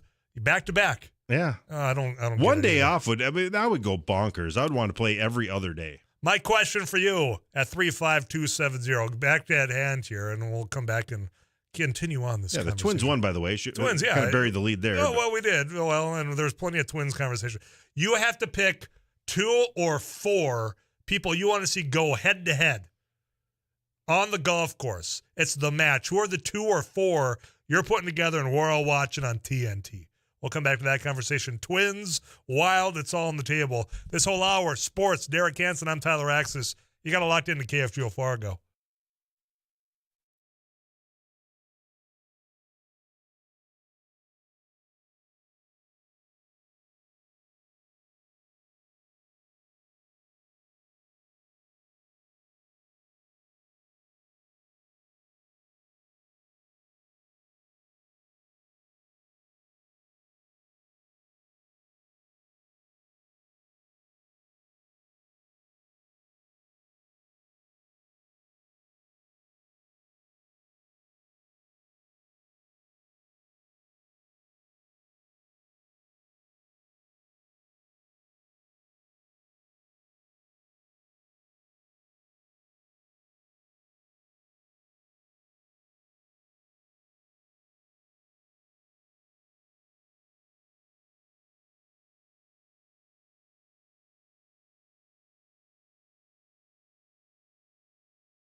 You got to pick who's on the golf course for the match. It's your dream match, and we're all just watching and listening. This great one's coming in, by the way. This one might be the text of the day, though. Obama and Trump. Well, see, if we're gonna do a foursome, I want to add some. So on Trump's team, okay, he has Tucker Carlson, and on Obama's team, he has James Carville. I'm in. I'd watch. That would be TV right there. I think this is supposed to be Roy McIlroy and John Daly versus Happy Gilmore and Carl Speckler. It's in the hole. Yeah, I like that. Freddie Mercury and Jim Morrison. Very good. You guys are understanding the assignment. I continue to send in your dream the match at 35270. You gotta have foursomes. I said that you could do 2 or 4. If Bill Murray's not one of your 4, you're just doing it wrong. Because that would be a fantastic watch. Watch him tell stories. Pair it against 2. I honestly don't care. Do the original. Do the Ghostbusters plus Rick Moranis. Oh, I like that. Or do you do Chevy Chase?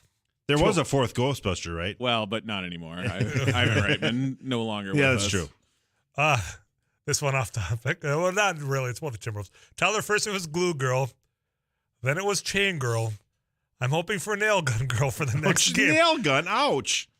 Well, adhere your hand to the court, I guess, or whatever it might be. That's rough. That's a very bad picture for a lot of you out there. I'm going with Chevy Chase, Bill Murray, because of Caddyshack. Because you want to see them fight? Yeah, I hear Chevy's quite the well, those charmer. He punched Bill in an SNL deal one time. Well, the tensions would be high. That'd be captivating. I think they get along TV. better now, but yeah, I think that was the old adage goes. I think he punched Bill Murray when he came back to Saturday Night Live as a host, a guest host. I think that was. I wouldn't. From everything I've heard from the Chevy Chase persona, I would not be surprised. Correct. Tyler, 4/18/1923 events. 62,281 paid on hand for opening of Yankee Stadium. Oh wow, that comes into our text club as well. Did you watch any the USFL this weekend? I did not. I caught part of it yesterday, just in background as I was enjoying some ham and deviled eggs. Yeah, I mean we had the Twins on the background so I didn't really pay much attention. I just couldn't find the Twins. I love football, but this isn't the time of year I like it. I just want to focus on the draft this time of year. I'm telling you, football's got to. These offshoot leagues got to start that Saturday before the NFC Championship. There's been enough of a lull to where I'm not in baseball now. Right. In fact, we were looking for the Twins game. I don't know if the provider where we were had it. Probably not. Could not find it. Well, and it's one thing I've heard from a lot of people are enjoying. It's free on the radio. That's what I said. I go get the old boombox out, get that old silver square one. I'll crank it on. But it is free right here. It is a tough thing. A lot of the cable providers still have it because it's a big part of their selling of what they want. So I think both Sparklight, formerly known as Cable One, and Midco have it, and then I have DirecTV Stream. So DirecTV has it, but Dish Network does not. And then you had Hulu and YouTube. They had it for a while, and then they dumped it because of negotiation. So, yeah, it's hard to find, but that's the way it goes. I know Satellite Solutions offers you both DirecTV and DirecTV Stream, and they advertise with us. So I just want to throw that. Okay, I was saying I hope they advertise. Yeah, they do on the Twins, man. You listen to the Twins, of course. How could I have forgotten for the ads? Yeah, so I mean, advertising works right here absolutely. on KFGO. Yeah, and I understand. I mean, because I listen to a lot of the games, especially when it's nice out. But then I might, go catch the last 3 on TV or whatever. Mm-hmm. So I listen to both Corey and Dick quite a bit. But yeah, we'll have by the way, we'll have Dick tomorrow. So yeah. All right. Dick Bramer from Bally Sports North with everything. He had an early game today, 8-3 victors over the Boston Red Sox and a nice win. And Dylan Bundy, he's fun to watch. He works quickly too. That was the shortest Red Sox game I've seen in years. That first pitch at like 10 o'clock our time was really weird. Now, again, it was because of Patriots Day, their celebration. 11 I learned o'clock all that Eastern. last week because of Jim Shaw, who's got Patriots Correct. Day going on here. Tyler, I want to see Willie Nelson and Snoop Dogg on the green. Get it? KFGO News. That's on the green, all right. I had to explain. Well, I had Eric Johnson explain 420 to one of our listeners earlier. Oh, really? He subscribes to High Times, the magazine, so I figured if anyone would know. We'll get that KFGO News from Paul Jurgens. We'll come back. We'll continue talking sports with Derek Hansen. I'm Tyler Axis. Eric Johnson, our producer. We're going to be with you till 5 o'clock here on 790 AM and 104.7 FM, KFGO.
Fargo-Moorhead now 32. I'm Paul Jurgens.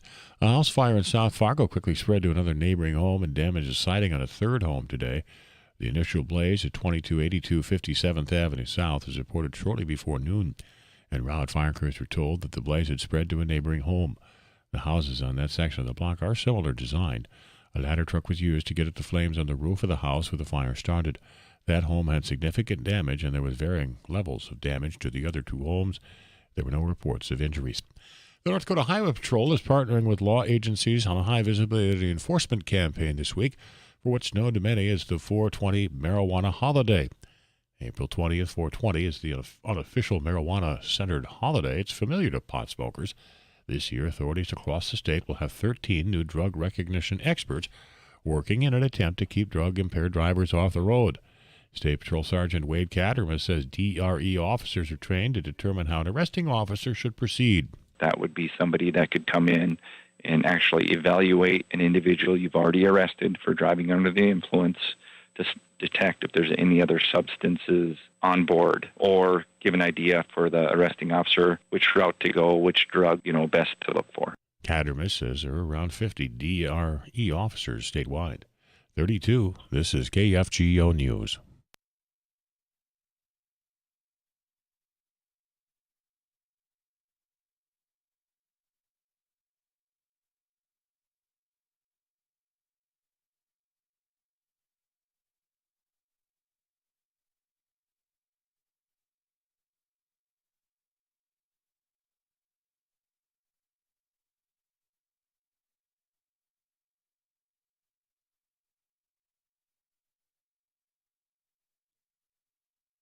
This is KFGO News. A 59-year-old Harvey, North Dakota man died of injuries suffered in a snowmobile crash yesterday afternoon. It happened on private property near Harvey. The State Patrol says the man was test driving a snowmobile when he hit a berm of packed snow and ice. The snowmobile went airborne. The rider was ejected. He died at the Harvey Hospital. His name has not been released. Family and friends are mourning and in shock after a couple in Coon Rapids, Minnesota, were murdered while visiting New Mexico. That couple from Coon Rapids. It is believed they were gunned down by a gang of motorcyclists while driving a pickup on a highway in Puerto Escondido. That's a city on the Pacific coast of southern Mexico. The couple is survived by a 21-year-old son and an 18-year-old daughter. Police are investigating a fatal car-to-car shooting in suburban Minneapolis. The shooting took place in Maple Grove yesterday afternoon. Police say one person shot at another vehicle. Officers found a man with gunshot wounds in a car off the road near I-94 and Maple Grove Parkway. He was taken to a hospital where he died. Police say they do not believe that the shooting was random. The president of the North Dakota Farmers Union says he's pleased to see that E15 ethanol blended gas will now be available year-round. But Mark Watney says he would still like to see an E30 blend also sold year-round. He says that would help farmers sell more corn. And it would help crude oil become a less of an impact to the emissions that go out into the atmosphere. So we're on the side of anytime we can step up that percentage of ethanol, we're helping farmers and we're helping the environment, and we need to keep pushing it up to E30. Watney says other countries are using E30 and higher blends, and he says vehicles have been running fine. He says during a time of high gas prices, people could save 60 to 70 cents a gallon by using the E30 blend. A Democratic lawmaker from Bismarck is asking the Attorney General to determine whether the state owns a railroad bridge. Senator Tracy Potter has requested an opinion on who owns the Bismarck Rail Bridge, the Bismarck-Mandan Rail Bridge. The nonprofit group Friends of the Rail Bridge wants to stop BNSF Railway from demolishing the 139-year-old bridge to clear the way for a new one. The group and the railroad signed a deal early last year outlining ways to keep or remove the bridge, but the group feels a state ownership determination would help its cause. Fargo-Moorhead, partly cloudy tonight. Winds are subsiding. A light east wind expected overnight. And meteorologist Tom Schamanski is forecasting about 80. Tomorrow we should see a high of about 40, mostly cloudy, a strong southeast wind. Near 49 degrees for the high on Wednesday. Areas of snow, maybe a little rain in the morning, and then decreasing clouds. And a partly sunny Thursday. Fargo-Moorhead, 50. Fargo-Moorhead now, it's partly sunny and 32. Paul Jurgens, News Radio, KFGO.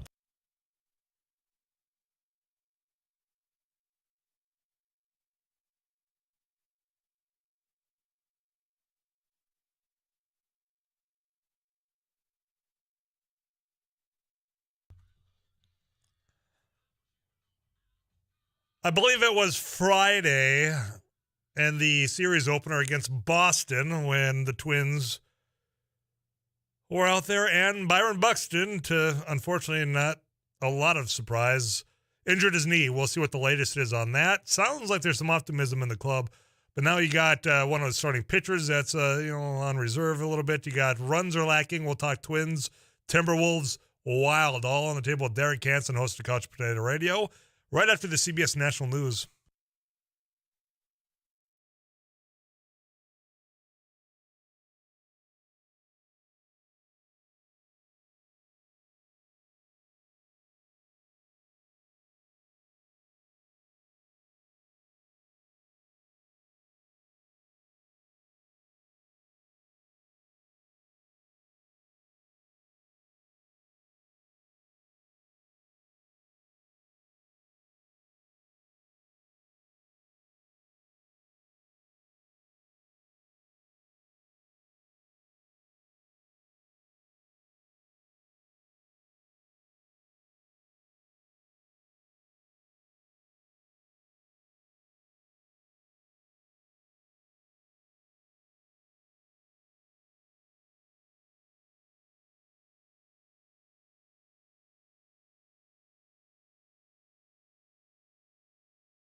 They put up some runs today, 8 to beat Boston, 8-3 on Patriots Day. Sorry, Jim Shaw, but Twins win. Twins win.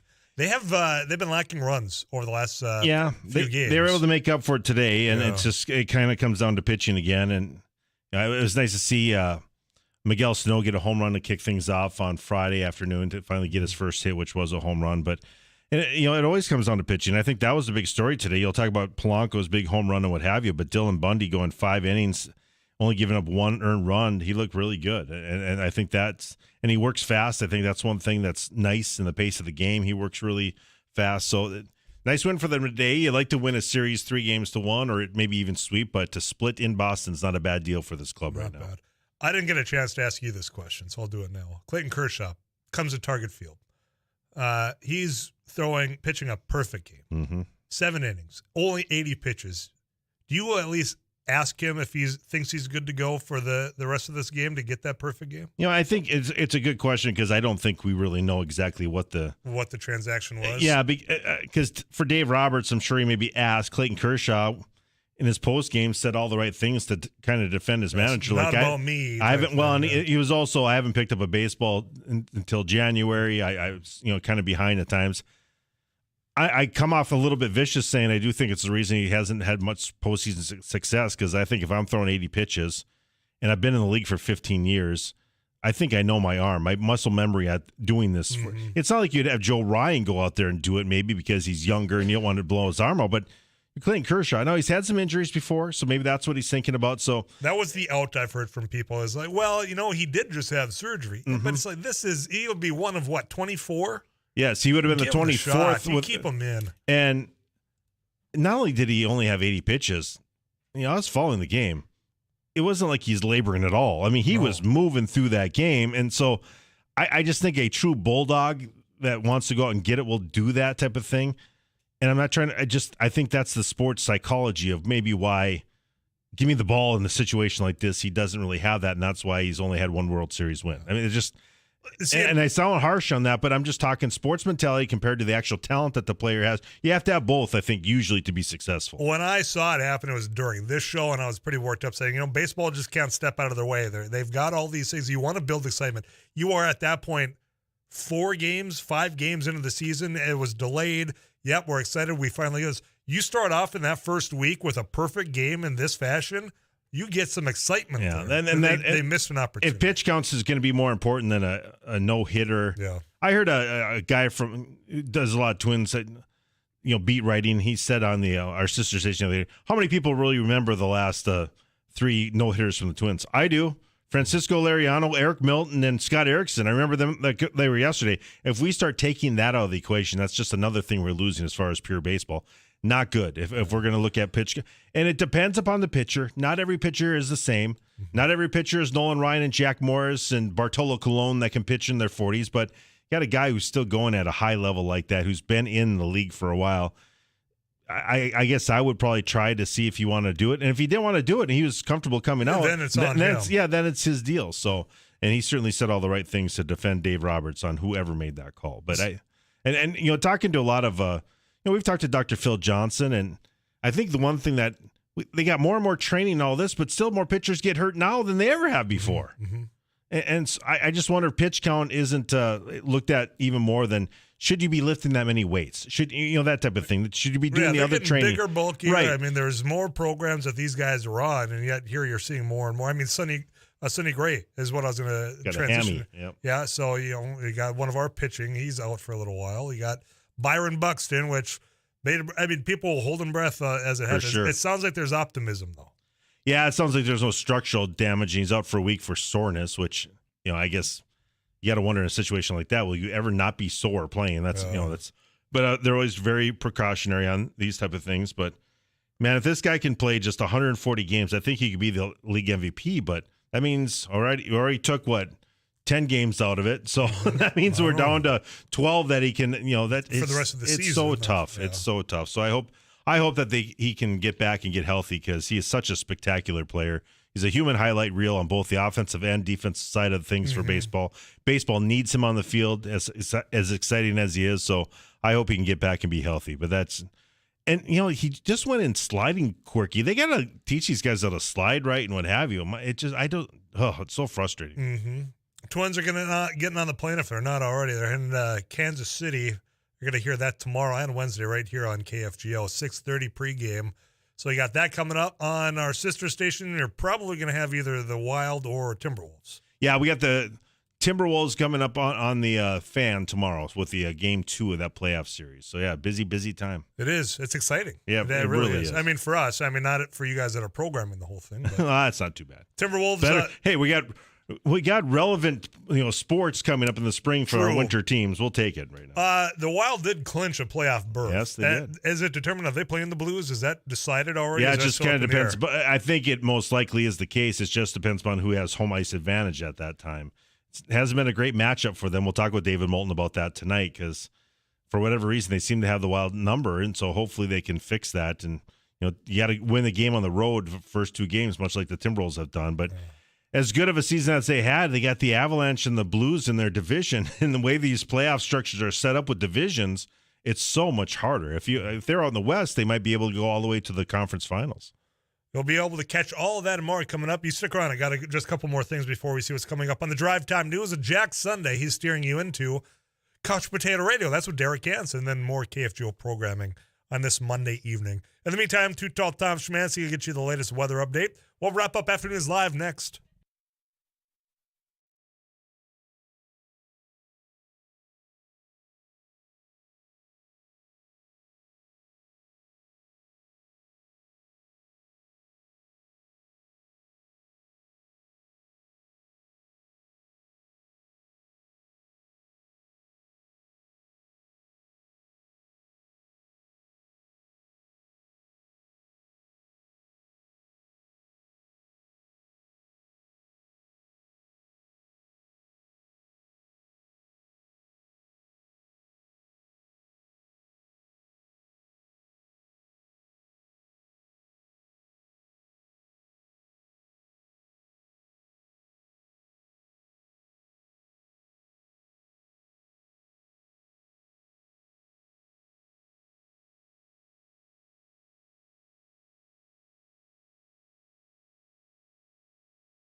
dream match. Last one that came in. Raquel Welch, Angie Dickinson against Pamela Anderson and Selma Hayek comes in. I'm going to let you connect the dots on that one as your fellow listeners. I guess we know the answer to this guy, whether he's a B or A guy. Huh? Oh, yeah. I said I was going to leave it up to them, Derek. And there you step right in it. It's, as long as the kid in the car doesn't understand what I'm talking about, we're good. We're talking that's a radio rule, right? Yeah. All right. Boston Marathon happened today. Could you ever imagine in your life? No. I couldn't either. I mean, to those that have been motivated, that run marathons, bless you. Happy for you. Unless someone's following me with the paddle boards to shock me in place. I mean, no. Even then, I'm not getting that full distance. Those people get runner's highs, though. I mean, God bless you. I wish I could have ever gotten that. No, my friends that have ran the full marathon said never again. Oh, really? But I mean, they still did, and I mean, they accomplished that. But these were people that live and die. They breathe just to get up and run in the mornings. They'd get off work. They'd run in the evenings. I'm out. Yeah, you'll never see one of those little oval 13.1 or 26.2 stickers in the back of my vehicle. That's just not going to happen. I wish I could. I wish I was like that. I couldn't even do the 360s in footballs. That killed me. So, the things that even when I was in okay shape, you're not going to catch me running no marathon. No. But I'm happy for those that What did. was your worst conditioning drill for football, whatever that you? We did 360s. Quarters is what we did. So you had the chutes. So you had to bear crawl through those. Oh man! And then you had to run through the tires, and then you had to side shuffle over the dummies, and then you had to sprint and start over. Yep. And then you would always have the senior after, because one quarter was one time through. So you'd have first quarter once. Second quarter, then you do it twice, and you get. You'd have the guy at the end after you did all 4 quarters say overtime, and then you'd have to do it all over again. Oh my heavens! Do 8 of them then? No, just one more time. I mean, do the whole. So you're doing course. 5? Yeah, no thanks. Yeah, we called something like that county fair when I was the same type of thing where it was like all these different amusement rides. No, it's a county fair. No, thank you. Don't miss that part of football. Nope, not at all. Eric looks like I mean, we did the 10 and back, 20 back, 30 back. Yeah. That's like the Crushers only. Yeah, oh my heavens! That was only once, but that was a really unpleasant day. When we got in trouble during practice, there was a blue pole that was back in the playground area. I have no idea what used to be on that blue pole because there was no concrete. Certainly wasn't a basketball hoop up there, but there was a blue pole. And you would hear that whistle, do a bop, bop, bop, bop, and all you would do is point to that pole, and we would have to run. And you could hear us all under our breath cussing out our coach the entire time.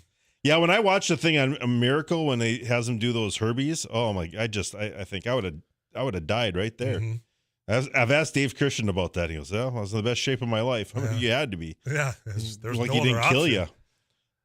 For those that have accomplished the marathon, congratulations! I'm very proud of you. I just know Good that luck here, I could never, ever. They're probably training right now. Probably fun weather to train in. Yeah. You don't get that cold air in your lungs. My heavens! I'll keep it going. Jack Sunday joins us in the studio. How you doing, brother? I'm doing pretty good. How are you? Doing well. Got a Monday upon us. You were talking about football practices or something? Yeah. We stumbled at it because I said the Boston Marathon was today, and I could never, ever in a million years run that far. I tried out for every sport in my high school, made one practice. Really? Yeah. To each one. You're one and done, huh? Yeah. I fled from wrestling. Yeah. I'm supposed to wear that? No. Yeah. So. The first takedown, he said, enough of this. Yeah, right? No moss. Yeah, I'm out. You mean I have to put my arm around him and grab him by the arm that he's... Oh. Yep, I could not either. Well, I wasn't given an option. You learn balance and leverage in a quick hurry. Yeah, that's for sure. Tyler, football worse was a 3-man barrel. The 3-man barrel roll was terrible. Those off. Especially when you had the big lineman that didn't know when to jump and would land on you. Been there, done that. Thinking about you, Benjamin. Yeah, I was going to say, you talking about me? Sorry. Jack Sunday's got the drive time news coming up. What do we got for us? We're going to talk with Gary Haugo, who is the... over at MSUM, he is vice president of MSUM Advancement, and we're going to talk about this, in quotes, Dragon Dome, this 135,500 square foot recreation center that they're planning on putting up on the campus over at MSUM. Yeah.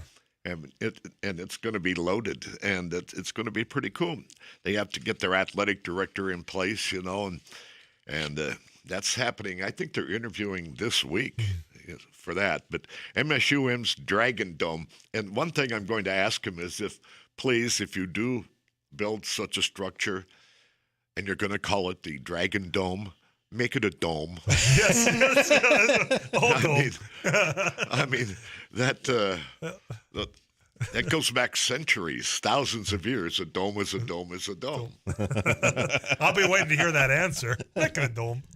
Jack Sunday's got the drive time news coming up. Then I guess he's steering you right into Couch Potato Radio. So that means Derek Hansen's going to be coming back on in here as well. That's your KFGO evening lineup. Again, later on this week, I want to encourage you, Thursday, join us over at Bar 9. That Traeger grill I'm peering over at right now could be yours.